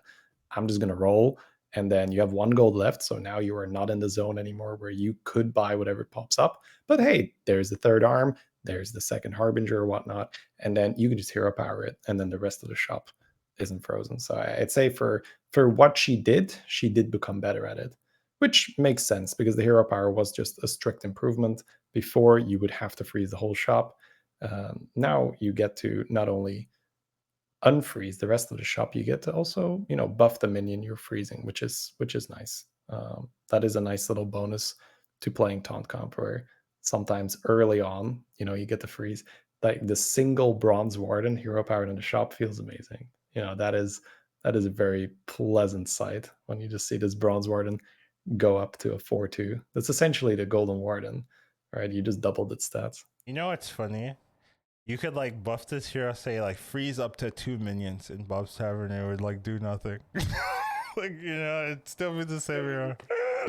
Yeah. That makes your early game a lot better because right now you don't really want to hero power because you want 2 minions, and you don't really want to freeze the whole shop. You just want the 2 minions you're buffing. So what you could do then is the 1 drops that you're buffing, keep them, but then level, and then let the rest of the shop And become look 2 for a drops. token start. I like it. Yeah. Yeah, or just token or anything Yeah. else. So that I, would do something for her, I think, if the but hero I power wouldn't would be mind that. faster. I wouldn't mind it. No, I don't think it would break the game. Yeah. I'll still think I'll be the only Sindragosa player on the Yeah, leaderboard. I would love it, right? I would love it. Yeah. seems reasonable to me. I just thought like how like it like this buff didn't really change exactly what you do with the hero, but it was a nice buff. So like, why not just give it another nice buff? It doesn't break the game. That seems reasonable to me. Do I recommend this hero? If you're shady, yes. If you're not shady, act shady. Player, player with Mexen. Player with Mexen. Don't go to tier 5. There you go. Have a nice game. Play max and don't go to 5. Seems reasonable. Play taunt, play max, don't go to 5. Seems reasonable. Next hero, we have Guff. We talked about him a little bit. He's trash now. Let's move on. Next hero. Whack toggle. Good talk. All right.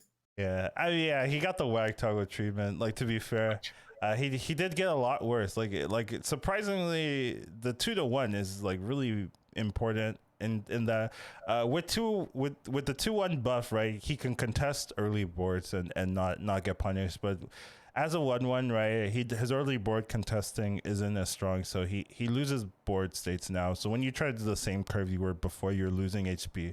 You're not getting strong, and his strength wasn't that your minions that you keep are strong. Your strength was that you got to high tavern tiers healthy, and then you were able to transition to a good comp or something like that. So it's a lot harder to do that. So he's kind of fallen out of favor. So not the best hero anymore. It's something that this one I feel like I did see coming quite easily, just because you had whack toggle as the experiment. The example, yeah. It was like, okay, she was very good with 2-1, and she's extremely mediocre with 1-1. So it's like, well, there isn't really going to be this magical thing with Guff. We're like, oh no, wait, you can buff arm and stuff, and it's totally different. Like, no, it's still +1/+1, still has the same problems as whack toggle. So yeah, fairly cut and dry. Change the 2 to a 1. Hero is now a lot worse. Pretty simple. I would love the what's it called, my old suggestion for Tyrion back in the day was, instead of buffing everyone, it was like a max of 3. So like up to 3 minions get +1/+1, right? They never did that. I don't know why. It was a great idea. They never did that. Same idea. I think you could do the wag toggle and Guff, where it's like give up to 3 friendly minions of each 7 tier +2/+1 and see how strong that is, right? Like I think it would be reasonable, where early game still strong, but you don't get that like, oh, here's +12 a turn. Feels like a lot of Guff, it was just that early game, right? Being able to power level, being strong. So yeah, a lot of people would just keep their minions to the late game and just like have like hero power on full board. Yeah. So I think it would stop that because you want that early game spike where you can get high, and then but you don't want to keep that spike going till the rest of the game. That was what's happening with Tyrion and wag toggle, where they just keep hero powering the same minion the whole game. They always get top 4. There was no drawback. So limiting that spike only to the early game, I think, would be okay for me. I think that's fair to at least try, right? Yeah. Give it a go, see what comes back. All right, next hero we will be talking about, Overlord Sorrowfang. So, dude, I've been hearing people say like, "Oh my god, this hero is amazing now," and I'm just like looking at them. Like, why? What difference? I keep asking, is it +2 into +4 into +6, or is it 2, 3, 4? They're like, oh, it's 2, 3, 4, and I'm like, get out! That's not. No, right? I don't care. I don't really see him in my lobbies. When I do see him, he's not doing well. So it's just no. I mean, I've played this hero extensively, and yeah, I mean, if you hit Divine Shields, it's good, but there are other heroes that do that way better, right? This guy is extremely all-in. Glass cannon, you have to hit, or it's over. I don't get it. I don't get the praise personally. It's the same hero. This buff did not change him. It's the same hero. He wasn't that good before. I don't understand how 1 extra attack. Hey, now your battle master has 11 attack instead of 10. Like, okay, like, I don't know. I don't see it for me, so not recommending personally. Don't get it. Any other thoughts on this hero you have here? I'm just looking through the stats and like he does do okay, like a lot better than I would think. But maybe that is just people playing weird. I mean, he Um, plays Max, right? So if you he's in play the with, middle of he's in the middle of tier 2 right now, which I feel like I would put him definitely more tier 3. But I don't know if that's just people playing other heroes just wrong because he's below Greybow. Sorry, he's above Greybow right now. Where do I okay, find him here? if you look at his compositions, right, it's legit mechs are the only thing that are doing well for him. So if mechs are in, sure, right, then it makes sense how this could be viable, right? You hero power a Deflecto, reasonable, right? You hero power a Four Reaper, reasonable. You hero power a Neuro Module Menace, reason. Those are solid targets, but besides that, like there's not a lot of like clean compositions he can excel in. But if mechs are in and you have no other option, then sure. Other than that, Yeah, I don't have a lot to I say. think that he's sort of that fallback hero where I think you've already established when you have a Starfang in your pack and you're considering him that you're playing tier 4. So then it's like, okay, is there another hero that does tier 4 better? Like for instance, in the stats, he's outperforming Silas, but I'd never take a Starfang over Silas, Mm-mm. even if Yeah, I've already decided I would play yeah, tier me 4. either. So I don't, yeah, I don't know if anything's going on there where people are just butchering Silas curve or whatnot. But I guess part of it is he does have a very, very clear use. Yeah, Me it's find easy. shield, me buff shield, right? You can't mess it up, right? Roll shield, buff shield. So that might be part of why he's doing a bit better than I'd expected. It's hard to make mistakes on Starfang. And cleave. I guess you can make a big Hydra cleave as Yeah. well. So, Me find cleave, me buff cleave. yeah. I mean, at least it's clear, right? That's the benefit. It's a very clear hero, but is it fancy? No. Is it? Wait, does it win lobbies often? Probably not. But can you top four when Max and maybe Beaster? Probably so. Maybe that's just the game plan here. As well as battle masters. I will. I mean, but if you're losing already, if you're really relying on that, so maybe not the best play, right? You have to like take a lot of damage, then roll like a one battle master, then roll another battle master the turn after, or something. It's like not that likely. So I guess that's not really a clear game plan. Another thing is that you're locked in. You can only use this once per turn, right? If you could use this like multiple times, right? Like, cause sometimes you roll into like good hits, right? At the same time, you're like, I can't buy them all this turn or something. You have to like freeze and flow the Yeah, gold yeah, by next turn and be weaker this turn. yeah. Yeah, it's It's rough. So if you were able to like trigger it multiple times per turn, that would also be an interesting buff. I don't know if that would be crazy even, but maybe it would be. But there are other ways to adjust this hero, I guess. Like can use multiple times per turn. You add that in, right? Okay, well, let's see then, right? I yeah. would, Is it too strong then? Yeah, for yeah, sure. yeah, exactly. But not on the same hero, not on the same menu. You can't like double No, stack. Yeah, like that would be broken instantly. did a couple times, like 3 times before you buy that deflector, like tack, tack, tack, tack. I don't think so. Next hero we'll be talking about is Nazoth. I was waiting for Nazoth because then I know we're nearing the end. I was like, damn, there's a lot of heroes to talk about. It's Nazoth and Curator, Yeah, and yeah. they changed the 1/2 into a 2/2, and this is one of those rare cases where changing 1 into a 2 does not really change much. At least, like I have not seen these heroes suddenly do well, and I have not played them. So I'm not sure if you want to share anything, but for me, it's just like didn't play these guys before, probably not going to play them now. I played Curator. So I don't know. There wasn't like a big difference. Like sometimes I used to play Curator when Mechs and Murlocs are in because I was like, okay, maybe I can make a Malgadon, back like the ones I used to. What did I end up doing? I ended up playing like Chalga Comp or something. And it was okay. I won. I know I won the game with my Curator actually. So something happened. I don't remember, but it went fine. I guess. But was it like, was the curator the reason I won? I don't think so. Right? Like it wasn't like, this wasn't the difference maker. I just didn't take that much, as much damage as I would early, which is reasonable. So at least it has that going for itself. The early game is better.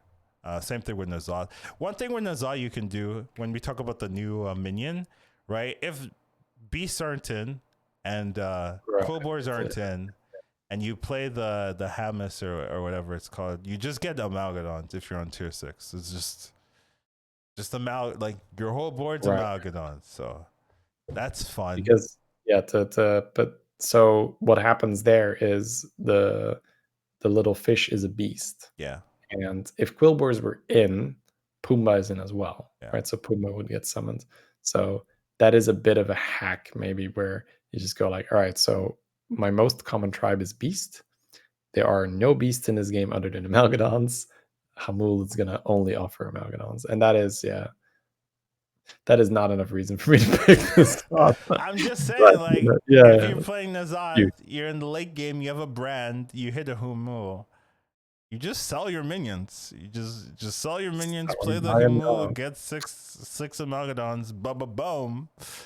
You're good to go. Sell boards and just in dongs. Let's go. Yeah, reject. Discover more dongs. Yeah, reject minions. You reject tribe. Return to Amalgadons. Return to dog. That Pretty kind of much. thing. Yeah, seems fun. But yeah, I do agree. Not enough reason to play the hero. But if you want to do that, you can. Sounds fun. Curator, same thing. I don't think the changes was like a big change. It's kind of like Illidan. Don't really like you. It can be invisible if you weren't playing the hero before, so it's not an important change. But if you like the hero anyways, then go for it. But I don't think it's become strong because of the extra. It was an extra like one attack, right? Because it was a 1-2 before, yeah. So I don't think it's become like significantly better. But it's a fun hero. Last thing not last thing, but last new thing we're talking about. Well, that's not true either. But we're talking about Archdruid. Next thing, exactly. What do you think about this hero? This minion. Now that you've played with it. I hate him just because I feel like I'm always, well, this and this could happen, and then it doesn't happen, and I'm like, oh, that's a bunch of crappy minions, huh? Okay.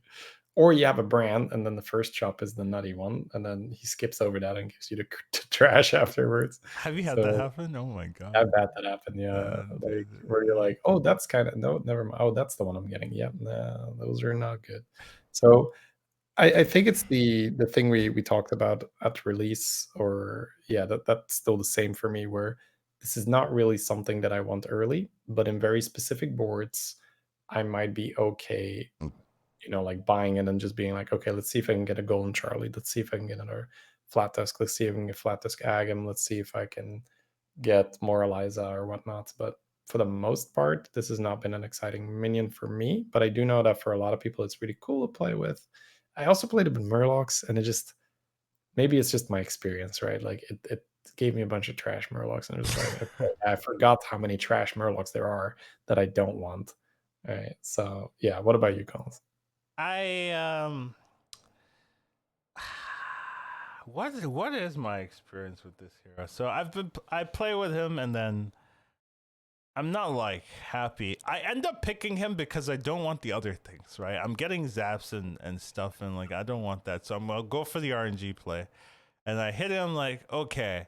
But then it feels late cuz like like I don't know why. It just feels cuz instead of spending like 0 gold or something to get it, I'm spending like extra 3 gold to get like whatever. Like let's say I hit a Gallywix or whatever. And the thing is, like, you want to be on tier 6 to get the good stuff, right? You want to hit the Malgadon, you want to hit Gallywix, you want to hit Full Reaper, you want to hit Eliza, right? You have to be on tier 6, and it's so awkward to be like, well, I need a level to do this, and then I need to play this, and then I need to buy the things I need, and if I don't hit it, I have to freeze the shop because I there's more stuff that I need to buy. So that's a whole turn gone because I need to make this card work. So I have seen it with Nomi, and then that's like the one time where I'm like, okay, like this is a good card. With Nomi, I'm seeing, yeah, okay, this I can work with, but I haven't seen a lot of like other uh compositions uh, where it's very clear that this is the best hit, for what I need, what I'm looking for, right? Like it's more of the RNG hit. Do I hit the triple kind of thing, right? Like a lot of times I've like tried to play with beasts and like, do I hit the macaw, that kind of thing, and it's like, did I love it? No, I would have much rather just hit a minute my Exna for free without spending gold or something like that. But um I have seen it work. Do I like it? No, it ruins my six drops. Like I like it just ruins my six drops. That's what I feel about it most of the time. For sure. I'd rather just hit a Cali Ghost than look for two and have to level for it. So later on it's okay, and there's some cool interactions. Roll into on 6, right? Yeah, You're just on 6 and you're browsing and like, oh, okay, I guess I could try Humble. yeah. And then, if you have very specific boards like Nomi. Even when I do that, I just feel like I'm throwing two gold away. Like a lot I of this. know, Yeah. right? Yeah. I gave a lot of Quillbore examples because I think with Quillbore, you have 2 tier 6 Quillbores, right? And a lot of the time, I think it's for the chance that you could roll Agam and Tusk. Agam and Flat Tusk in the same shop, and I'm like, okay, that might be worth chancing it. But you need to already be playing piggies, right? I don't know. I don't think it makes strategies more consistent because this is in the shop, except for Nomu. Nomu is the only like one that's like very clear. I had a Nomi. This was the best card I could have asked for. Other than that, I don't know how I feel about it. But yeah. Yeah, it's very unexciting for the most part, but creates for some really fun screenshots sometimes. Yes. But it is a card that I think what we forget that I don't know if the cards are weighted at all, if you're more likely to pull lower tiers or not. But even if you're not, there's still a lot of lower tiers in the game and less high tier minions. So on average, you're just not going to see those nutty shops where like, oh, I'm gonna roll 3 Charlies in the same shop, and it's like, no, you're gonna get Banner Boar, Tusky, Road Boar, right, and then a lot of unexciting stuff next to it, and maybe you'll get 1 or 2 6s, maybe. I'm pretty sure it's weighted in the fact that there's like 17 ones, right, and then they're gonna pull. No, I meant on the actual like the roll as well. If Hamul would follow different rules, I don't think so. I think he would just refresh the shop. Genie used to be like that, where it was like one out of every single one, right? So you'd get like so many little rags because the chance of that was like 1 out of 8 or something like that. Oh, right. Yeah. Yeah. So if they did that, that would be kind of interesting, but it would also mean like, how would that look like, right? The chance you'd hit like double rag or double, it would be kind of high, right? Like 2 out of 8 or something. Mm-hmm. It seems pretty ridiculous, but yeah. I don't know, not crazy for the card, I guess, but I would also like better stat line. I don't know, but a lot of times I've picked this and I'm like, damn, this is a 4/4. Like, why not be, why make it a 10/10 or something? Make it pickable as just a card. But it's got that battle cry weakness where its stat line just kind of hurts itself. But yeah, I wouldn't mind its stat line being a little bit better. I think that would make me a little bit happier, right? Because like I'm picking this card and not that happy, but at least the stat line is okay. But right now the stat line makes me cry as well. So yeah, I think the last thing we're talking about here is the overall impressions for the prizes. Now that we've played it for a week, what do you think about just the prize meta in general? I think the games are very different when prizes are in. Just because people are going a little bit crazier, or people are punishing you for going crazier, right? So either you get the nuts and you're like, well, I have three 6 drops now, or you go for it, you don't hit it, and then you're like, well, I went for the high risk play, and now the person playing normal is now insanely strong to me. Here's 20 damage. We had those games before where we just took so much. So I think quite tightly with what I said earlier, where I've been doing a lot better and not focused too and the nuts and like trying to get the absolute best out of the barrel here, right out of the bottom of the barrel, but to just say, oh, this is kind of strong, let's do it. So I had a prize game where I placed first because I put +5/+5 on my Divine Shield Piggy. And it was just like, okay, that'll have to do. And then I'll just figure out what I do from turn to turn because there is a lot of power suddenly introduced and a lot of options, and the games are extremely volatile. And a lot of the time, if you're trying to set up a play, you die before you get to pop off. So I try to stay away from those long setups where I'm weak for a long time and just say, oh, I'll just have to work with what I have. So I'm a little less focused on that, oh, I have to be tier 5 so that I can go to 6 for on the house. I'm more focused on, okay, let's see what we got. Let's try to be strong. And sometimes it so happens that going to tier 5 the turn before the prizes makes sense, and then I'll do it, but I'm definitely not automatically doing that anymore. I'm looking to be strong a lot of the time. Now that might change once they start implementing you have a higher chance of pulling good prizes in the bottom, or you're guaranteed it, or I don't know how they're gonna move it, or guaranteed to not see bad prizes. But at least for now, until that change happens, I think it's definitely good in prize games to just be strong and to not try to set up too much, because as you mentioned, some people will hit the nuts, and someone that hits the nuts that hits you while you're setting up, you're taking 35, right? It's a stupid number. If you're not strong, you're taking a stupid amount of damage. You can be strong and still take, 20 damage.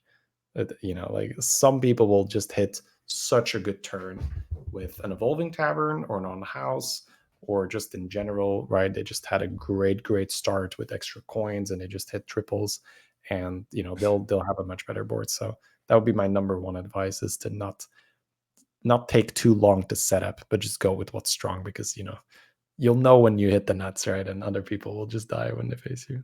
Yeah, I do think that's particularly weird. This is not like price specific, but you could have like a 50% chance to win or a 50% chance to lose. And if you lose, you're taking 20. And if they lose, you're taking 20.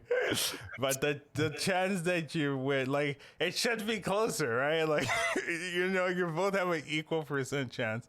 But no, if you lose, you're dead. It just, that is like particularly weird where being close in strength doesn't actually mean being close in how much damage you take. That is particularly weird. Yeah.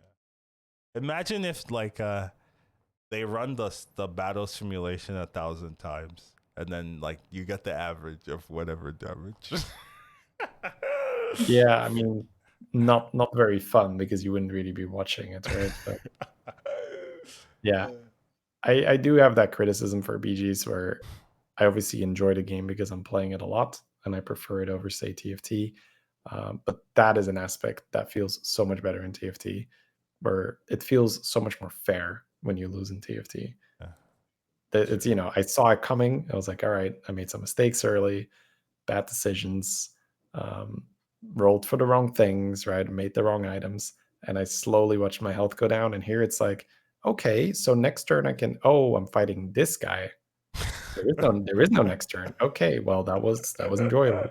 I have that a lot where, it's yeah. just like, sometimes you can just look over your entire turn, or you can look over your entire game and say, nothing I did at any point in this game, other than not facing Jandis on this particular turn, would have done anything. If I face Jandis on this turn with the particular minions that I was offered in these shops, I always die. And I think that's a little silly, right? Yeah, that is a little silly. Yeah, sometimes you're just looking at your next opponent and you read death. You see like On minus 32, and you're like, whoa, that's a lot. and you're just like, huh. Especially when you see like 4 pirates and like -27 or something, you're just like, oh, it's too early. I can't counter scam. This guy is like, nothing's gonna die other than the skellies, right? I'm gonna just take so much damage from the Eliza and all that. Fun. Anyways, yes, that is, dude. This is a long one, dude. I thought we were gonna like have a long one, then like give them like a short one, to rely. Oh, here's a shorter one. We're not sending you here for a 2 hour Well, slot. it We're not. was a huge patch, right? Yeah. So, now we've had a week to try it out. I think it's good. Here's another huge, huge one. Huge So patch. next week, it's the review of the review, right? Where we write about our initial impressions of the Oh well. Anyways, that shall be our podcast for this week. I'm glad I got through it. I was a little tired today, but I I got to reuse some certain like topics from last week. That saved me a little bit of time. Feels good. But yeah, I got it done. And just want to thank everyone for joining us today. I appreciate all you guys. Thanks for the support. If you want to send a message, you can send feedback at hsbgpodcast@gmail.com. I'd like to thank Shady for joining me here today. It was good to come on, and thank you all so much for watching and listening. And I would like to repeat what Shady just said. Thank you everyone for joining, and we will see you guys. You can catch us Educatedcollins _ Shady Bunny, no underscore, and we'll see you guys next time.